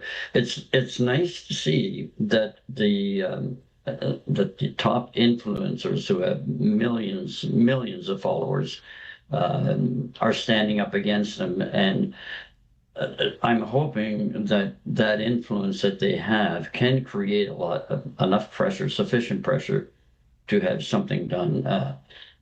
My dark prediction for the future in the U.S. is very ominous, in that I think when the time comes for their election, and Trump will probably lose soundly in a free election, and he'll refuse to take office, his following are unfortunately extremists, and I predict you're going to have a modern day civil war in the U.S. It's unfortunate, but I think it's all part of this free speech thing where, as Tom says, limiting what the press can say.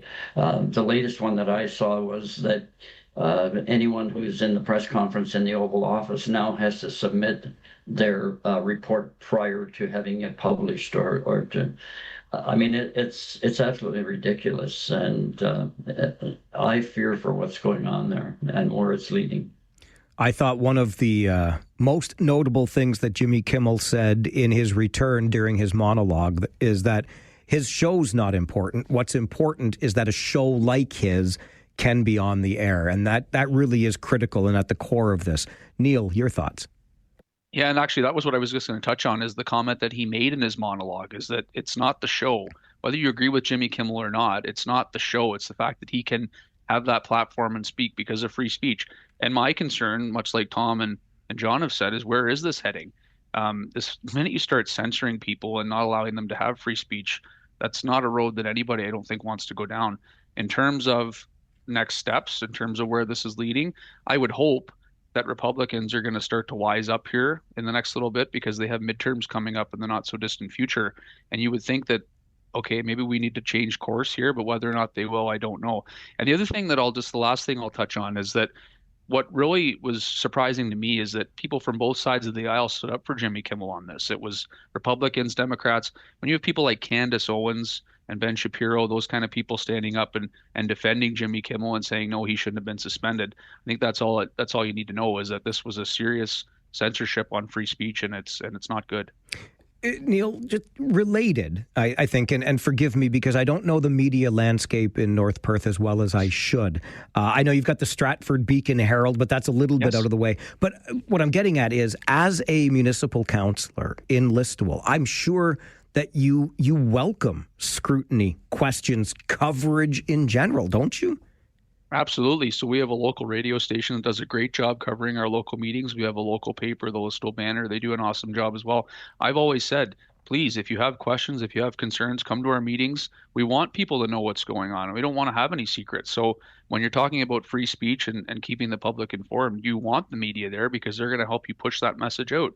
So what Trump and those guys in the U.S. is doing is it's all about censorship. And if you're not on board with us, then you're not going to get to play at all, which is too bad. Is that the ranch you've got operating out of the yes, town? The ranch. Yeah, yes. my buddy Roland Archer works. A great kid. So anyway, yes. He is. He does do a good job. Yeah, I shouldn't call him a kid anymore, but he does. He does a very good job. But Tom, if you go back to your days on regional council, I mean, there was a time where you were almost blinded by the lights. There were TV cameras, there were newspaper reporters, radio reporters, all in that gallery monitoring the goings on at regional council. Oh yeah, we got lots of attention, and there were at the time the newspapers did actually have people that went out to meetings. Unfortunately, now those days are kind of over, and it's kind of all mailed in now. So the scrutiny that is really necessary is not there. But back to Trump. I mean, basically they're just bullying. And they're trying to create, at least for this point in time, self-censorship, and that is going on. John, did you welcome the scrutiny that came as a public school board trustee? Yes, I did, and I think at times, as probably Tom and Neil can ascertain, it's sometimes very uncomfortable.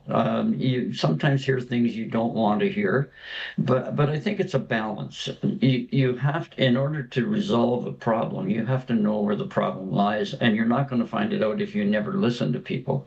And I think that's probably one of the main goals, I guess, as an elected official, is to do more listening than talking.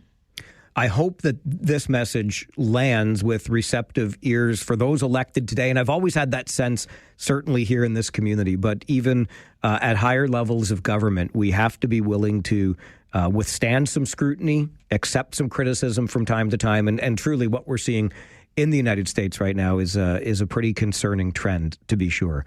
John Hendry, Neil Anstett, and Tom Galloway are with us on the Friday 4 Roundtable this morning. We're going to get you an update from the 570 News Center and then do a deep dive into a meeting of Cambridge Council this week where the idea of selective compassion was raised by a local business person who said, I've got tens of millions of dollars that I want to invest in Cambridge, but my current business is suffering so much because of its proximity to a homeless encampment that I'm going to take that business elsewhere. How do we reconcile this in our community today? We'll talk about it on the Friday 4 Roundtable as we continue the Mike Farwell Show this morning. 570 News Radio and Rogers TV. Here we are at the end. Say goodbye to all your friends. Here we go, watching the sun go round, sitting on a rooftop, making time stop. I never want to come back down, never want to come down. That's a little bit of Theory of a Dead Man by request from Curtis and our guy on the other side of the glass today, Josh Gorey. End of the summer on your All Request Friday, Summer Songs edition, and you can hear Theory of a Dead Man. See them, too, tonight at Bingaman's as Oktoberfest kicks off. Who knows? Maybe they'll play End of the Summer in their set. It is our Friday 4 roundtable discussion of the week's big stories, joined today on the panel by John Hendry, who's a former public school board trustee, Neil Anstett, a ward councillor in Listowel in the beautiful municipality of North Perth, and Tom Galloway, a former regional councillor. John, I'll start with you on this one. It was quite the meeting on Tuesday night of Cambridge Council. We had a mayor who said there are shelter spaces available for anybody who wants one. Numbers or a statement that was disputed in this morning's newspaper. We had a councillor talking about the hard drug use and stolen property that he has seen time and again when visiting encampments. And we had a business owner stand up and give a presentation that talked about a $60 million development that he had plans to move forward with in Cambridge, but those plans are now on pause. And he's considering taking his business to another municipality where it's a better place to do business because he's lost upwards of $1 million a year due to theft, vandalism, and it goes on from there. And this business owner talked about selective compassion being shown for residents of encampments, but not compassion being shown for business people and taxpayers in the city of Cambridge. I don't know that compassion's the right word there. I think maybe consideration. We would show compassion for the marginalized. I'm not sure we need compassion for people who have $60 million to invest. That said, I'll leave it there. This is probably the issue of the day in our communities. How do you read this, John? Are we demonstrating selective compassion here with our approach to encampments? I think if municipalities are showing that, I think it's not by design or by direction that they want to go.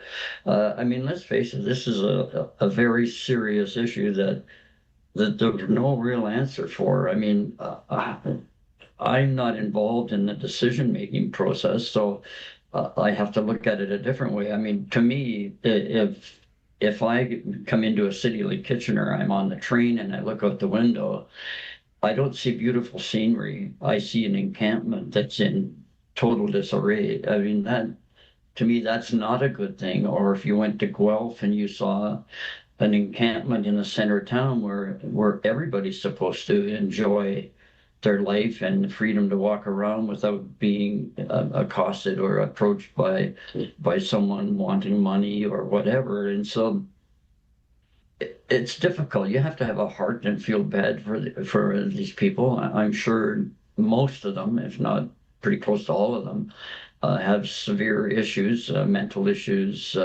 whatever. And it's an issue that I don't think there's an easy answer for.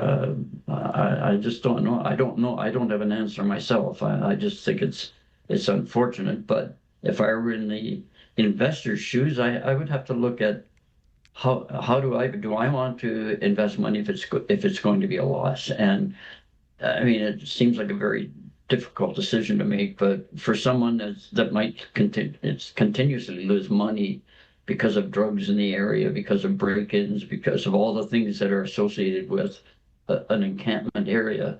I feel for him, and I don't necessarily agree with his tactics, but I can understand where he's coming from. And of course, a city would benefit from the tax revenue from investments like that, which would help fund programs and maybe shelter spaces to support those who are on the margins. But Neil, I'll move it over to you. Yeah, and obviously this is a big issue. I mean, obviously there's the human side of this that, as John already mentioned, these individuals clearly have issues and they need support and they need those services. But looking at it from the other perspective, municipalities, I mean, I know our municipality, we're open for business. We want new investment to come. We're growing, and we need those services in place to help our residents, new and existing.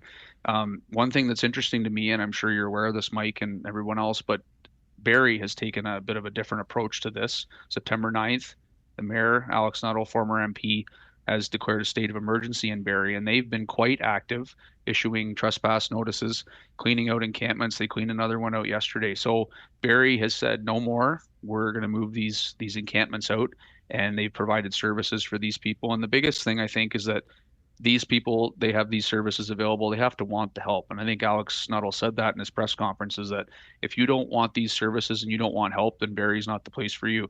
So looking at this locally, yeah, I can see where the developer's coming from. I mean, if you're losing $1 million, I don't know many businesses that would be around if you're losing $1 million a year.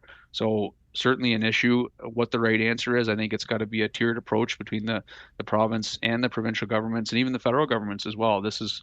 I mean, you look at Kitchener's issues, they've been going on for years, these encampments. So I think everybody's got to come together and say enough's enough. We have to deal with this.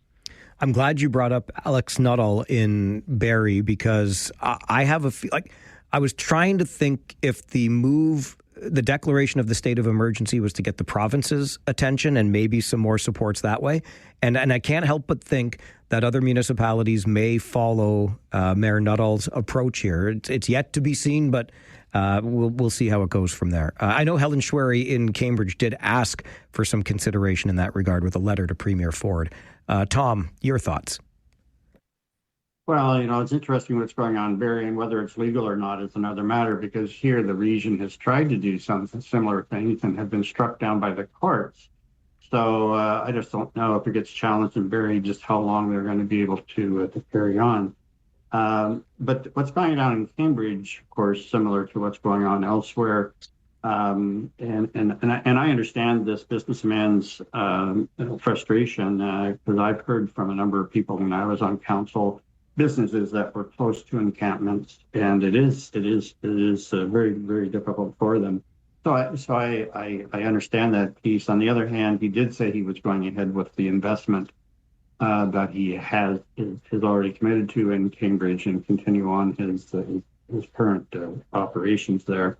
It was just a future consideration, and that may or may not have been a thing that he really does intend to do, but was using it as a lever to try to do something about the issue.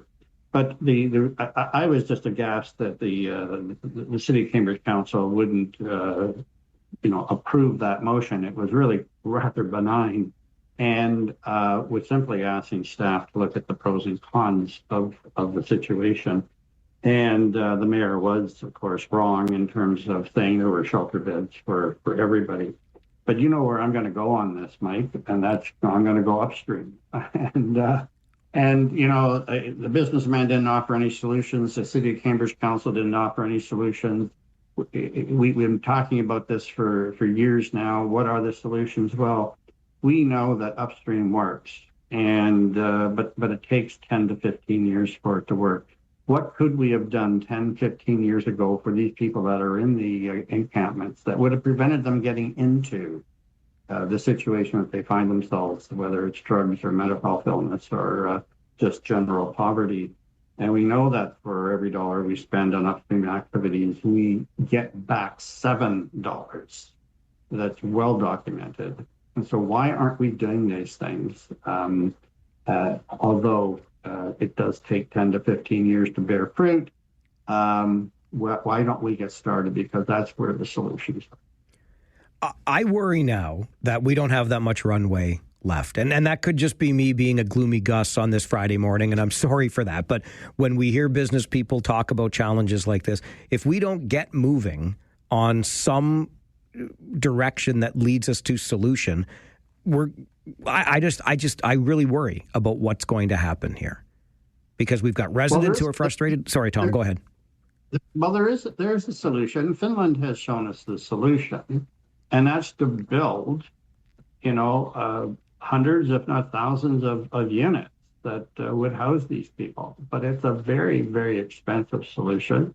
It doesn't necessarily get rid of the underlying issues, but it does get people out of encampments, at least for anyone who wants to get out of encampment. And of course, there are people who do not want to get out of encampment. But I think the real solution is a long-term one, and it's the upstream solution that we just don't ever seem to have money for. Yeah, we certainly don't want what in the U.S. what Trump has just indicated he wants to see happening in cities with the homeless, that they're either institutionalized or given the opportunity to take employment of any kind, or they'll be institutionalized. And I mean, obviously, there are people out there who do have some serious issues, mental issues, etc. And that's not the answer. I mean, you can go back many, many years ago when a lot of people thought that way about people with challenges, handicapped people, that sort of thing. And fortunately for us in Canada, all of those things have changed. But to go down that road that the U.S. is, I think would be just absolutely terrible. I really hope, sincerely, that we can move from these conversations into some meaningful action. And the sooner the better, obviously, to Tom's point about a 10 to 15-year runway before these things bear fruit. John Hendry, Neil Anstett, and Tom Galloway with us on the Friday 4 Roundtable this morning. We've had some heavier conversations. We'll finish on a lighter note. The Blue Jays finally picked up a win last night. Are they going to hang on to the American League East title? We'll talk about it with our panelists as we continue the Friday 4 Roundtable this morning on the Mike Farwell Show, 570 News Radio and Rogers TV.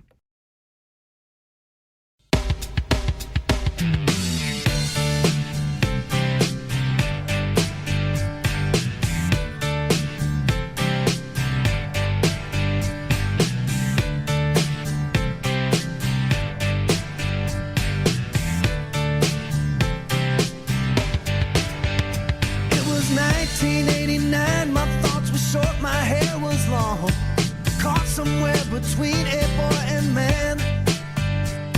She was 17 and she was far from in between. It was summertime in northern Michigan. Awesome Kid Rock by request from Suzanne and Bruce on this All Request Friday Summer Songs edition. The sun is back out. We're pushing into a nice weekend. I don't care if the calendar says fall. We're celebrating summer on All Request Friday, Summer Songs Edition. Kid Rock and all summer long. Our Friday 4 Roundtable this morning, Neil Anstett, Tom Galloway, John Hendry with us. We finish on a lighter note. I was watching last night's Blue Jays game with a buddy, and after the Dalton Varsho Grand Slam, my buddy asked me, who do you think let out the biggest sigh of relief in that Blue Jays dugout? I said John Schneider, the manager, but I think we could hear the collective sigh of relief from Rogers Centre in Toronto. Neil, I'll start with you. Is it the tonic that you needed? Are you back on the Blue Jays bandwagon here? Can we win the AL East? So I never was off the bandwagon. Good I've man. been a believer in the Blue Jays by choice, right, ever since I was young. But I think everybody, I mean, they still have a 60% chance, according to Fangraphs, to win. So I think that's the first thing. I mean, I just want to talk about the injuries. Obviously, they've had injuries. Berrios is out. Bo Bichette's out. Chris Bassett, all these guys. So it's not like they've been playing with a full deck by any means.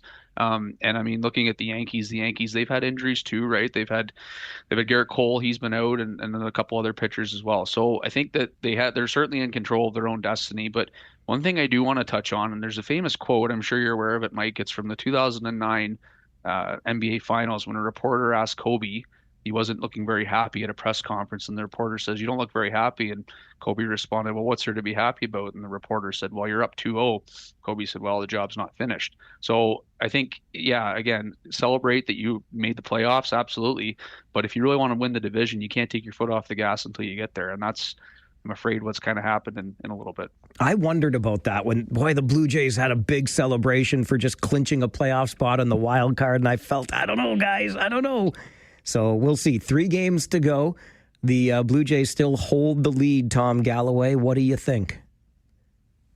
Well, I think there's a good chance that they will continue and get the AL East. They do hold the tiebreaker, and that's kind of like the trump card. So they do have that. Nonetheless, I mean, they have surpassed expectations. I don't think anybody would have said at the beginning of the year they're going to win 90 games. So they've had a great season, irregardless of whether or not they win the pennant or not. And if they don't win the pennant in the end, they, I think, are now guaranteed to be the number 1 seed. in the wild card, and we'll host locally at Rogers Center a 3-game series that won't go to the visitors' stadium, and that could be a pretty exciting series when you think of it. Although, yeah, I'd like to avoid that and win the pennant, but boy, wouldn't that be an interesting series? All 3 games in Toronto against whether it's Detroit, Cleveland, Boston. There's actually a couple different combinations that could take place yet, getting down to the wire. So it's been a great season. They've really surpassed expectations. And if Bichette comes back, and if Santander ever could regain form, I mean, he's a 40 home run hitter. Wow, what another powerful tool on the offensive side if he could regain his form. I think I'm being selfish, not just as a Blue Jays fan, but because we've got good friends who have tickets and have invited us. If the Blue Jays win the pennant, we will have a game that we can attend because it fits in with the hockey schedule and the Kitchener Rangers. So my fingers are crossed that on Saturday, October the 4th, but the Jays have to win the division first. John Hendry, can they do it?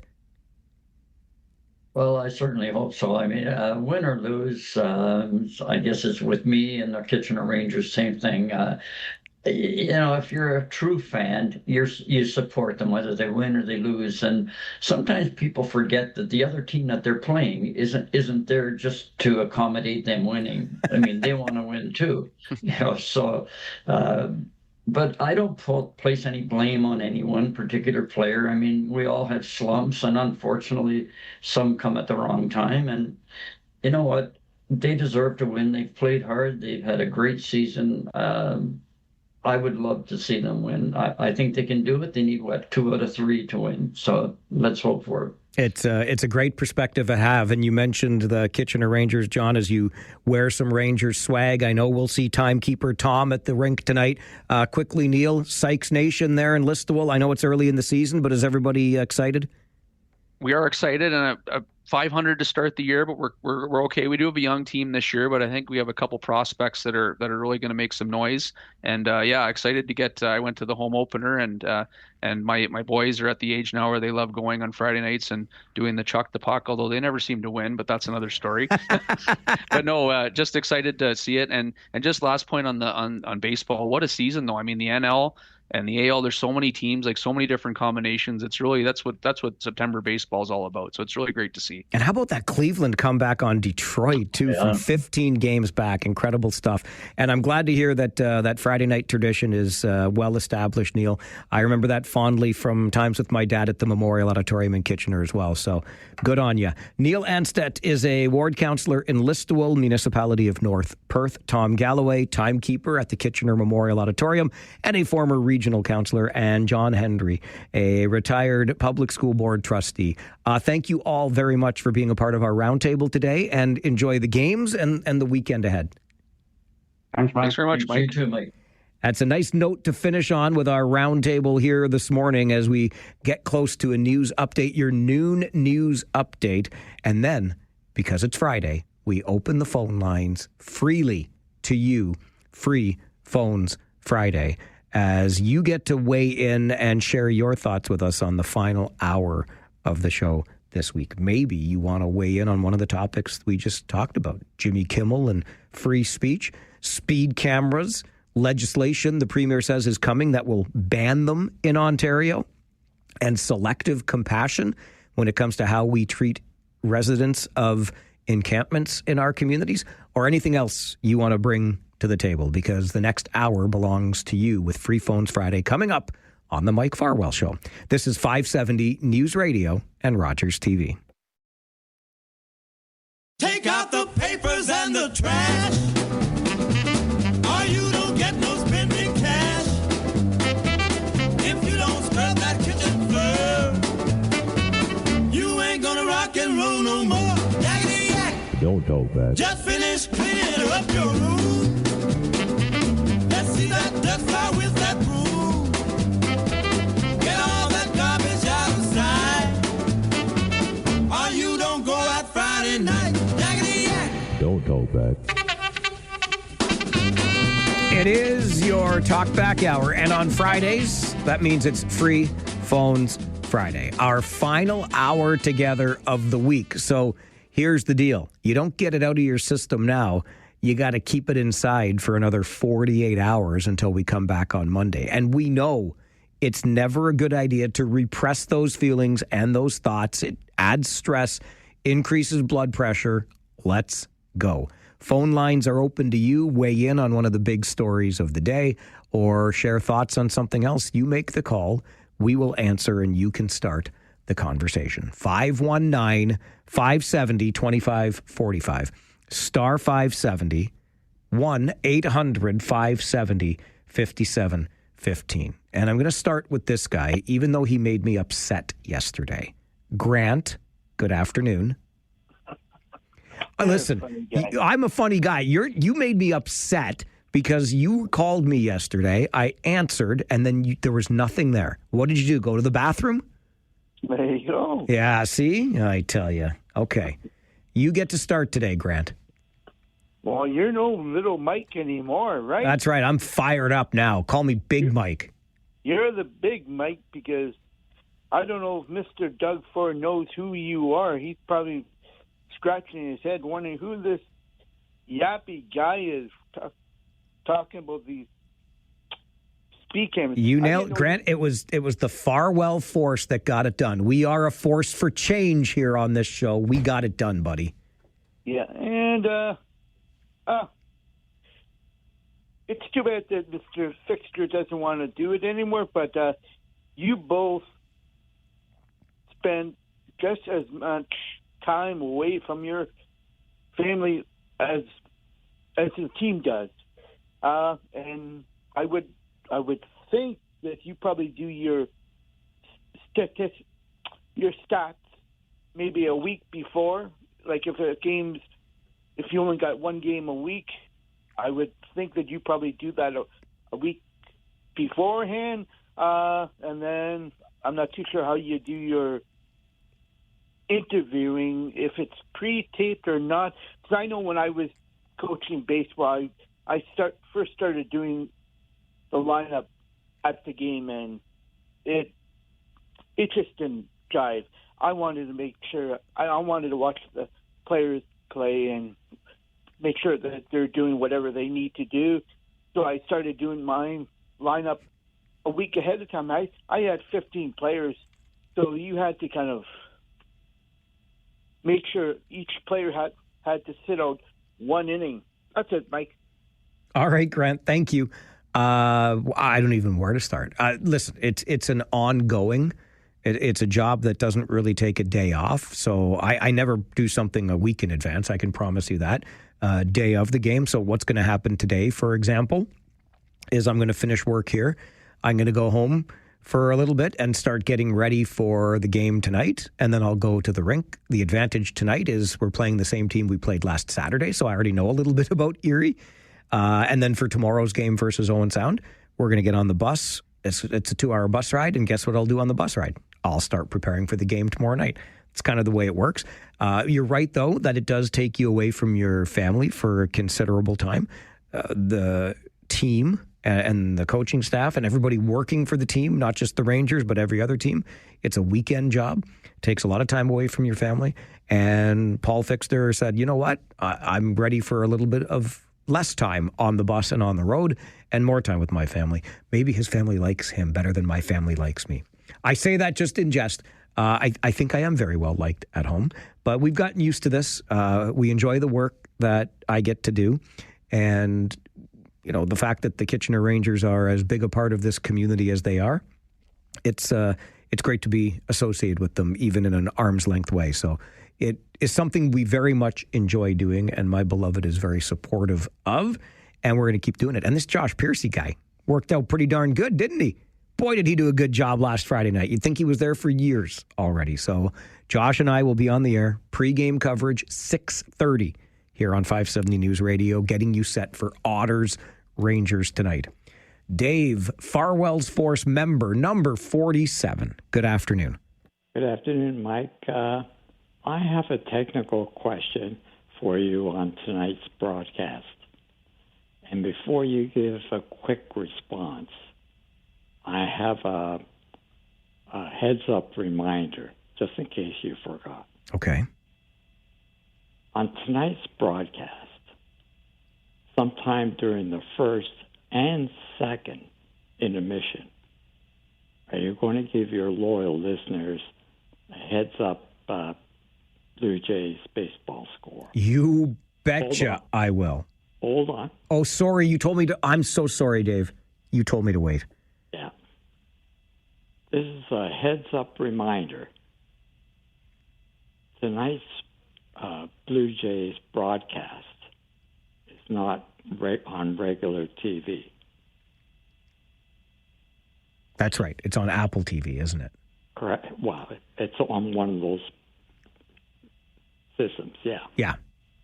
Okay, now listen. I will give you the updates during the Rangers game, I promise. Okay. Okay? Great broadcast, Mike. Thanks, Dave. Appreciate it. Great to hear from you.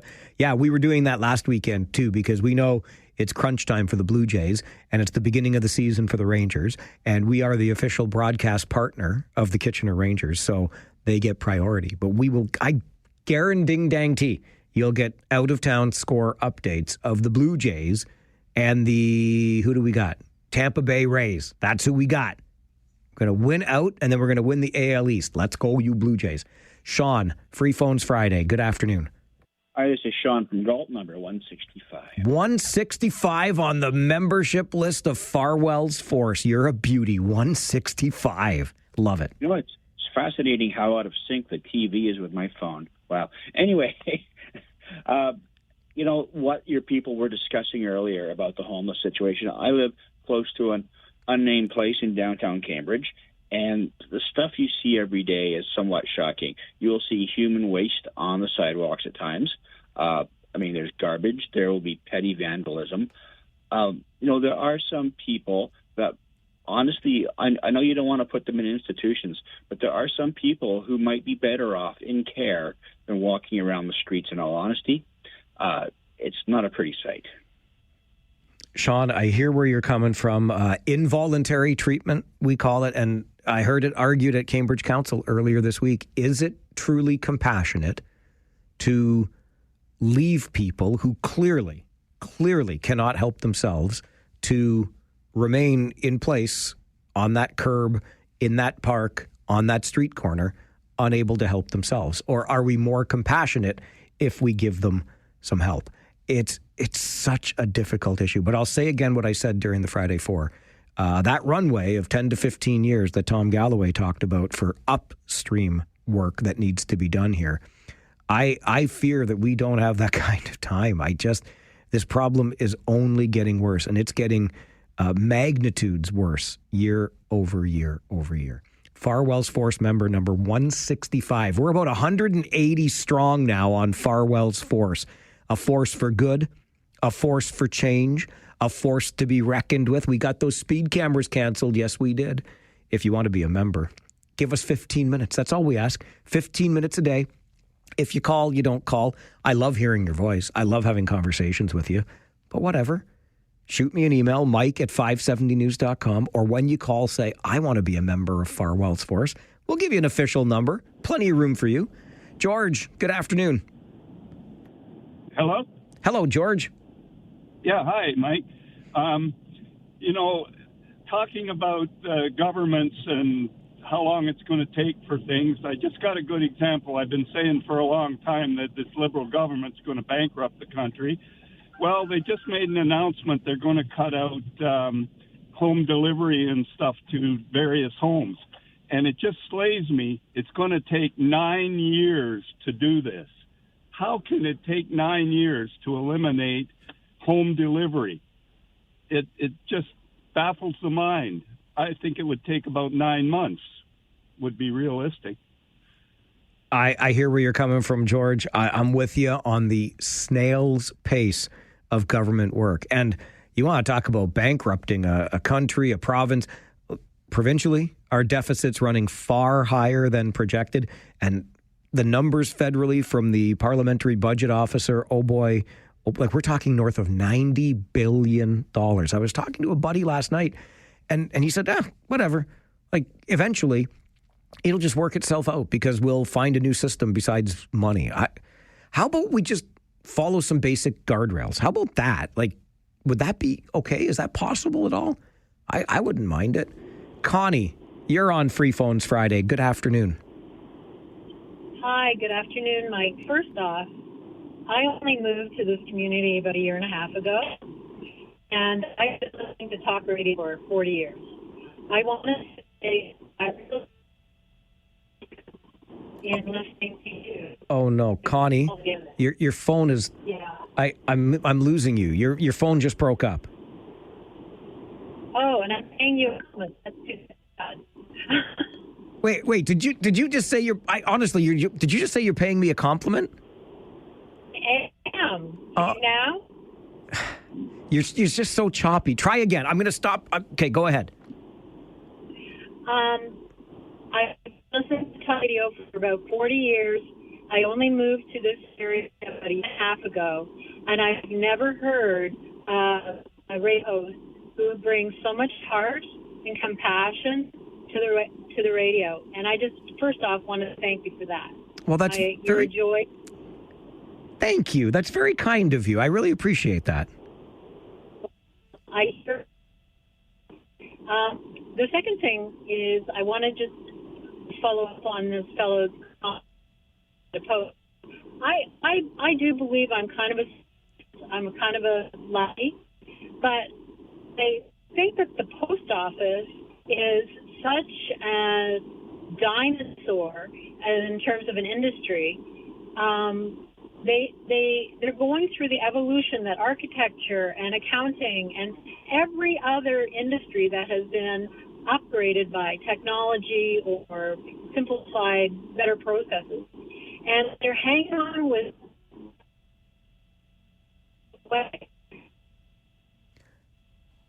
I don't think Connie could hang on any further than that. But I get where she's coming from. It's time to evolve. It's time to enter the modern age, Canada Post. Connie, I'm sorry we didn't have a great connection, but gosh, it was nice of you to repeat that compliment. That really means a lot. Free Phones Friday continues here on the Mike Farwell Show, 570 News Radio, Rogers TV.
That's some Summertime in the Void. I Mother Earth for JB.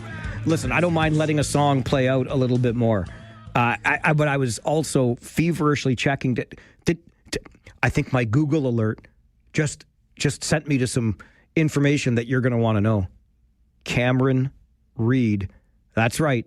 The first round NHL pick from the Kitchener Rangers to the Nashville Predators has been returned to the Kitchener Rangers. Nashville Predators reassign Cameron Reid to the OHL in their latest training camp roster update. No, I don't think we'll see Reeder tonight. They might even give him the weekend off, but Cameron Reid coming home. Oh boy, our Kitchener Rangers, baby. Game night. Game night. All right, let's get right back to the phones on Free Phones Friday. I saw the headline and I had to confirm with the Nashville Predators really quickly. Cameron Reid's coming home. Zafari is with us on Free Phones Friday. Good afternoon, Zafari. Mike. Hi, Zafari. How are you? Good. How are you? Good. I want to talk, but I hope you... Oh, Zafari, your phone is as bad as Connie's was. Can you hear me now? Yes. Okay. On the speed camera. Oh, Zafari.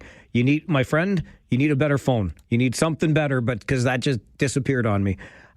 I love phone calls. I love having conversations with you. I despise technology sometimes. Jerry, good afternoon. Good afternoon to you, Mike. You got what you wanted? What did I get? I'm not... Well, you got the cameras gone. Oh, yeah, darn right I did. My gut tells me that I don't think that's done yet.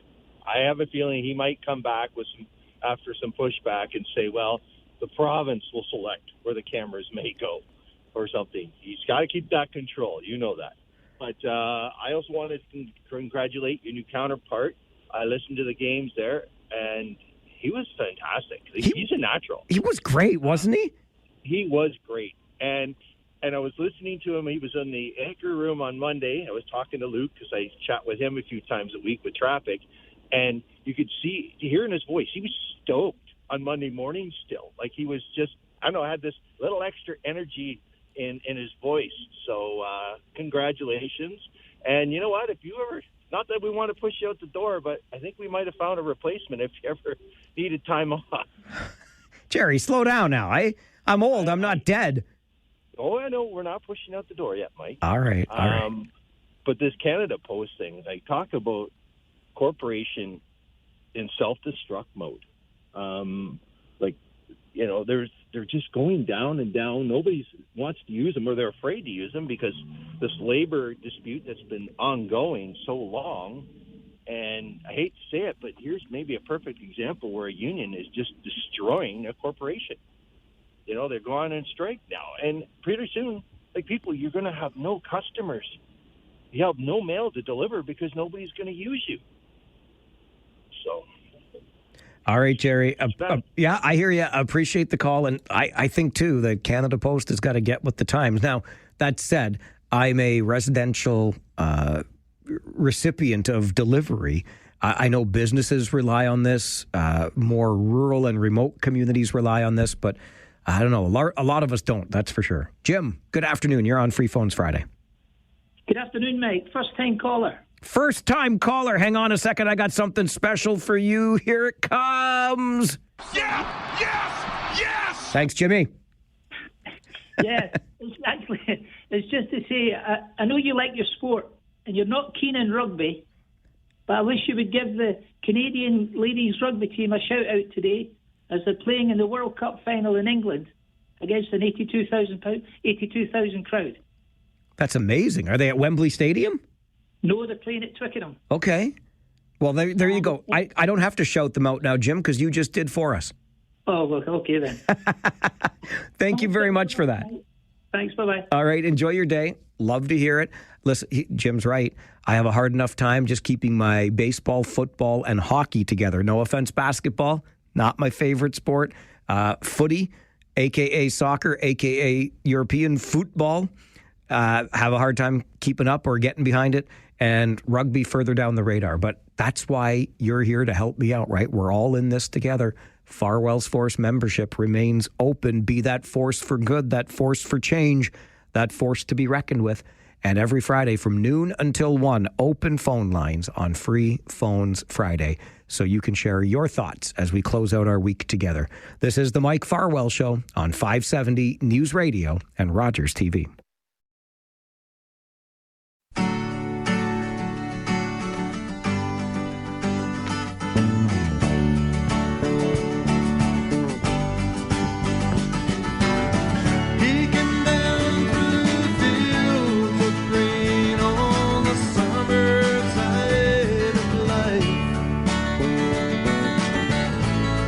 Love was right. There was no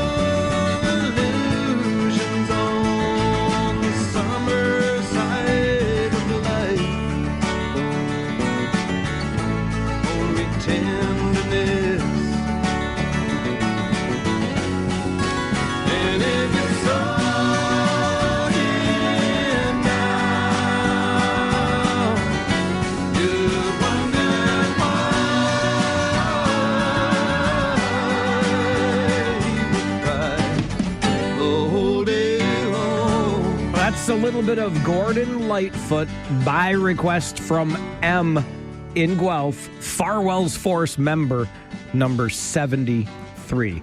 M actually gave me two options, both Canadian content. Sunny Days by Lighthouse, which I thoroughly enjoy, but I cannot resist. I cannot resist a little bit of Gord's Gold. I love me some Lightfoot, and M gets to hear Summer Side of Life by Gordon Lightfoot on this All Request Friday today, Summer Songs edition. Free Phones Friday continues. Right back to the phones. Marlene, good afternoon. Good afternoon. Hi. I just have a question for you regarding an article in the Kitchener Record today about banning speed cameras. Yes, ma'am. And the Waterloo region is going to continue its program for now. But it says in here, it will also introduce requirements for municipalities with existing speed cameras in school zones to install large new signs to slow down drivers by mid-November, with permanent large signs with flashing lights to be in place by September 2026. So does this mean they're going to stay there? The cameras will not. The cameras will be removed, and those other signs will be put in place instead. Oh, lovely. So it'll be 24/7 on all these schools, and they will still be there. No, the cameras will go. Just the signs will be there to tell you. Just the sign. That's right. No camera, just the sign. Thank God. You and me both, thank God. You're darn tootin'. Yeah, now I can sleep. Thank you so much. You are very welcome, Marlene. Thanks for the call. Good to hear from you today. And just since Marlene brought it up, there's a good reminder, okay? So the legislation will be introduced, but remember, the provincial government does not sit again until October the 20th. So those cameras out there right now are still clicking your license plate when you are over the posted speed limit where speed cameras are present, okay? So it's not a license to be a maniac, which we weren't before, which is why this whole program, like I saw somebody say, people are going to die because of this. Can we just stop, please? Can we just stop? Okay? Come on with your coming on. Anyway, the cameras are still there. They're still in effect. They're still issuing tickets until the legislation is brought into place. So just remember that, please, and thank you. And thank you to Marlene for helping us all remember that. Gary, you are next on Free Phones Friday. Good afternoon. Good afternoon, Mike. It's Gary K., St. Jerome's alumni. Jerry's boy. You still there? I'm still here. Okay, well... Gary, what year did you graduate? Did you get hit in the head before you left the building? Come on now. No. After I won the Mike Moser Award for basketball, your dad let me be MVP of the volleyball team that he coached. Oh, yeah, my dad. You know what? My pops, let me tell you, it was wrestling, it was volleyball. That guy, he did it all. He is an amazing man. He is. You're darn tootin'. Please say hi to him next time you see him. Okay, I will. Sounds good. Anyways, just want to make a comment about Canada Post. Sure. I worked for a number of years for a courier company, and this courier company started with just doing mail in the healthcare sector. Made a nice profit and expanded into parcels and various other things. Canada Post, as much as I respect them, they can't turn a profit. This little company undercut Canada Post postage rates, accumulated a lot of business, and was very successful. I firmly believe that the private sector can take care of our postal system. There are a lot of courier companies out there, large and small.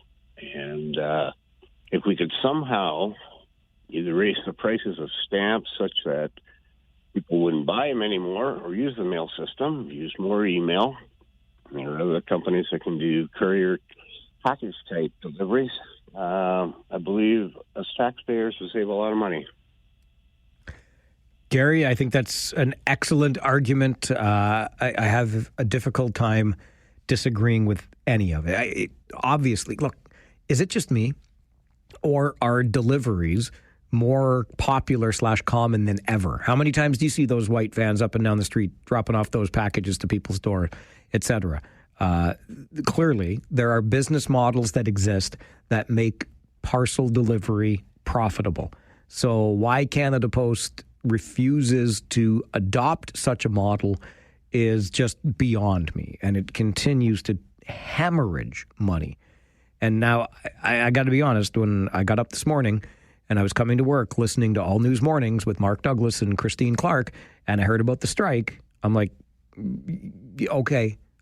This has been going on for over 18 months now. And what? I don't think most people feel it at all. Anyway, really good point made by you, Gary. Thanks for that.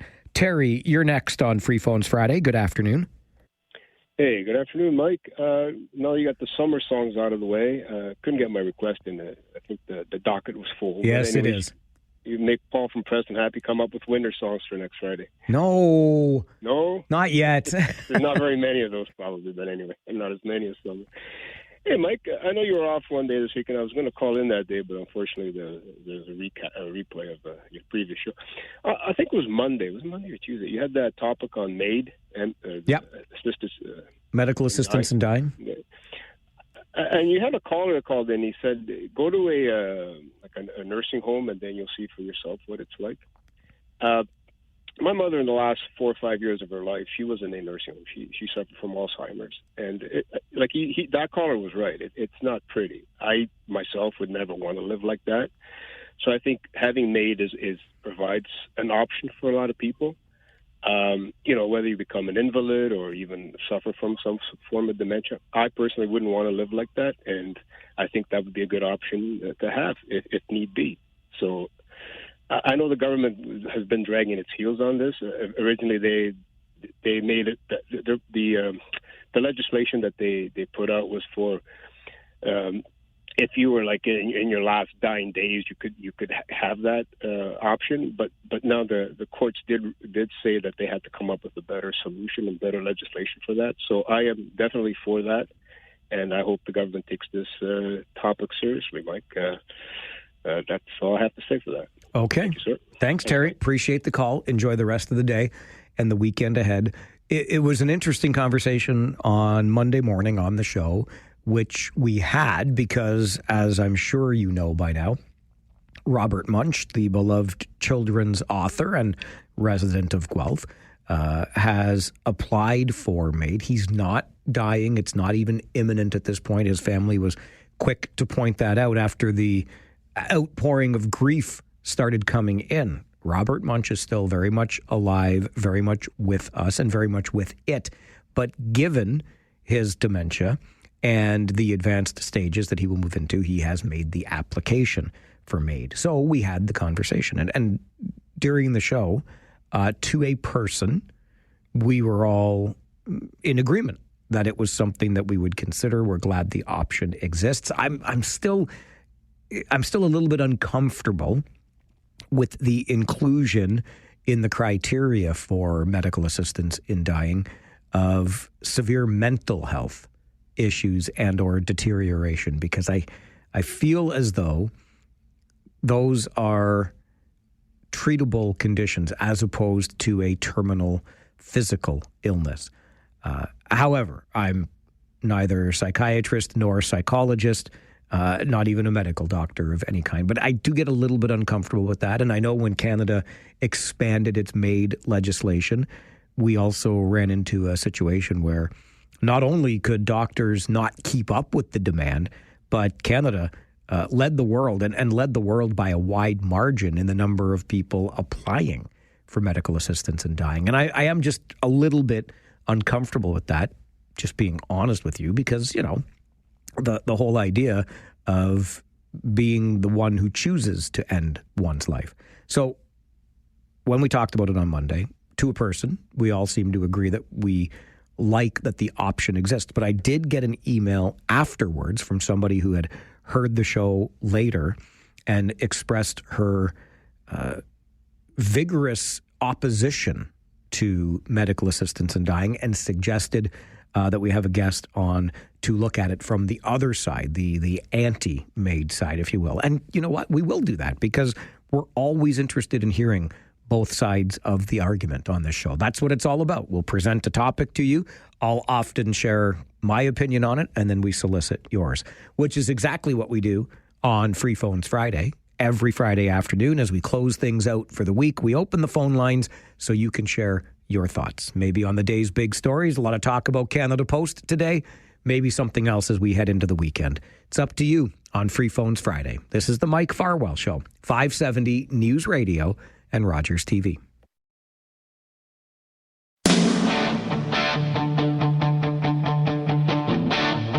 I got my first real six string, bought it at the 5 and dime, played it till my fingers bled, was the summer of 69, me and some guys from school had a band and we tried real hard, Jimmy quit and Jody got married, I should have known we never get far, oh when I look back now, this summer seemed to last forever, and if I had the choice, yeah, I'd always wanna be there, those were the best days of my life. Oh, H-E double hockey sticks to the yes, with a little bit of Bryan Adams and Summer of 69 by request from Bob on this All Request Friday Summer Songs edition, because fall may have started on Monday afternoon, but I love summer. I wanted to extend it a little bit further, and you have helped with your summer song requests today. I saw Bryan Adams at Molson Park in Barrie back in 1992, summer of 92, and he kept teasing us with the opening riff to Summer of 69, but he didn't play it till the encore, because you know how those rock stars are, right? That's what they do to you. Free Phones Friday continues. Back to the phones we go for Greg. Good afternoon, Greg. Hey, member 38 here. Farwell's Force, member number 38 officially. Good afternoon. All right. Just more of a question. It might have been covered. I just might have missed it. But has anybody ever said about this assisted suicide? Is it really different than nominating like a power of attorney to make decisions, and eventually if a family decides like, yes, pull the plug for lack of better term? No, I believe the individual must do it themselves. Okay, but if ahead of time, whatever they write to say, yeah, I don't want to be hooked up to a machine, pull it if my life gets to that point, can they not just, write something ahead of time saying like, yes, here, you're now allowed to, like, is it really that much different than just giving somebody else, the authority? You're asking the wrong guy the question, Greg. I haven't the foggiest. Okay, that's the thing. It just sounds like, here's my wishes. Somebody that I'm naming, act them out if it comes to this. Like, I just don't understand, is it really that different than some things that already have to be, be made? And like writing out a will. Here's a will for, all the finances and so this. Well, here's my health will.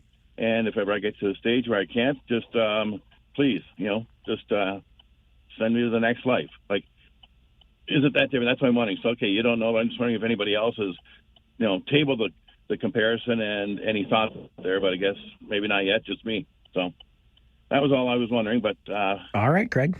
So, okay, good for now then. Thanks for wondering. Yeah, I had not heard the thought until this very moment. I did used to joke that I was going to put a DNR, do not resuscitate, tattoo on my chest, just in case. But I think maybe I'd want to be resuscitated. I don't know. I'm not ready to make that decision yet. How about that? Spencer, Free Phones Friday for you. Good afternoon. Good afternoon, Mike. How are you, sir? I'm great, thanks. How are you? Good. I just wanted a couple. First off, super excited for all the Rangers from camp. I think that the Rangers have shown that even with some, lesser recognized players, that they can really, really give it to the other team. I know I was really impressed with that comeback against Brantford. I thought that game was totally lost after the first period. What do you think?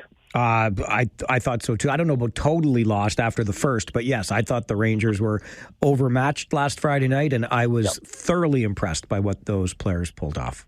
100%. Yep. Another question. Not question, comment.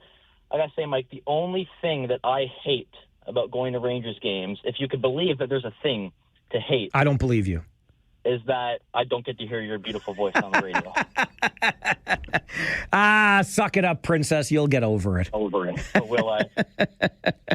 That's very kind of you, Spencer. Listen, I love the chance to be on the air doing it for people that can't be at the game. And one day when you're not, then you just tune in, okay?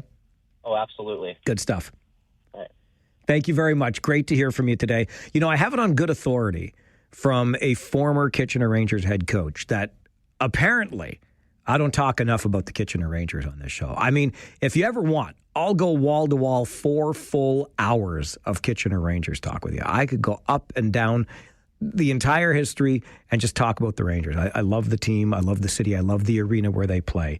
And by the way, did we mention Cameron Reid, baby, coming back. First rounder to the NHL, the Nashville Predators, with a roster update this afternoon saying that Cameron Reid is being returned to the Kitchener Rangers. Rudy, you're on Free Phones Friday. Good afternoon. Good day. Unfortunately, I got to say something about the maid. I totally agree with it. And what you were saying about Canada led the numbers on it, I think possibly Canada led the numbers on it because so many people were waiting for it to come through, and they were probably waiting for it to happen so they could do it. And there probably was a backlog, and that's what happened. That's just my thought on it. Sure.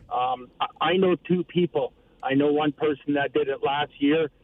He was in his 70s, and all of a sudden he was in the hospital, and cancer was everywhere. And he did it. It was the right decision. His family was totally behind it.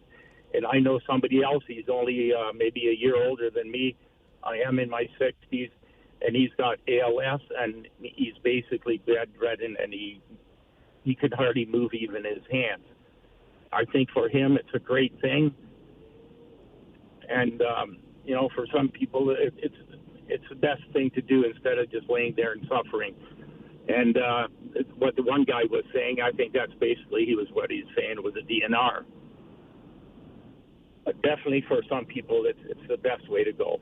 Yeah, Rudy, listen, I hear you, and I'm not going to get in anybody's way of what they think is best for them. That's for sure. Johnny, good afternoon. You're on Free Phones Friday. Michael, I'm going to take the opposite view of, I think it was Cooper. The thing I like the best about the Rangers games is I don't have to listen to your voice on the radio, Farwell. Hespler Johnny, you scoundrel, you. Have a good weekend, brother. All right, my man. You too. Spencer, that's okay. You and me can still be friends. Screw Hespler Johnny, okay? Pardon my French. Paul, I got like 40 seconds. Okay, on Maid, you have to be capable of saying right there on the spot when it comes, even if you've got it arranged in advance, your power of attorney for personal care cannot sign for it. You have to be able to sign it yourself. You cannot prearrange it. All right. Thank you for that information. Greg asked. Now we get an answer from somebody else in the Farwell's Force universe that's in the know. And that's how we do things on this show. Hey, guess what? We're out of time here. Rob Snow, Now You Know, coming up until 3 this afternoon. But Josh Piercy and I will be with you right back here starting at 6:30 with your Harris Law pregame show, Kitchener Rangers hockey tonight. So I hope you'll join us for that. We'll have fun. I promise. Garen Ding Dang Teed. And I'll come back Monday morning at 9 for more of this too, okay? My name is Mike Farwell. You are a force for good. Bye for now.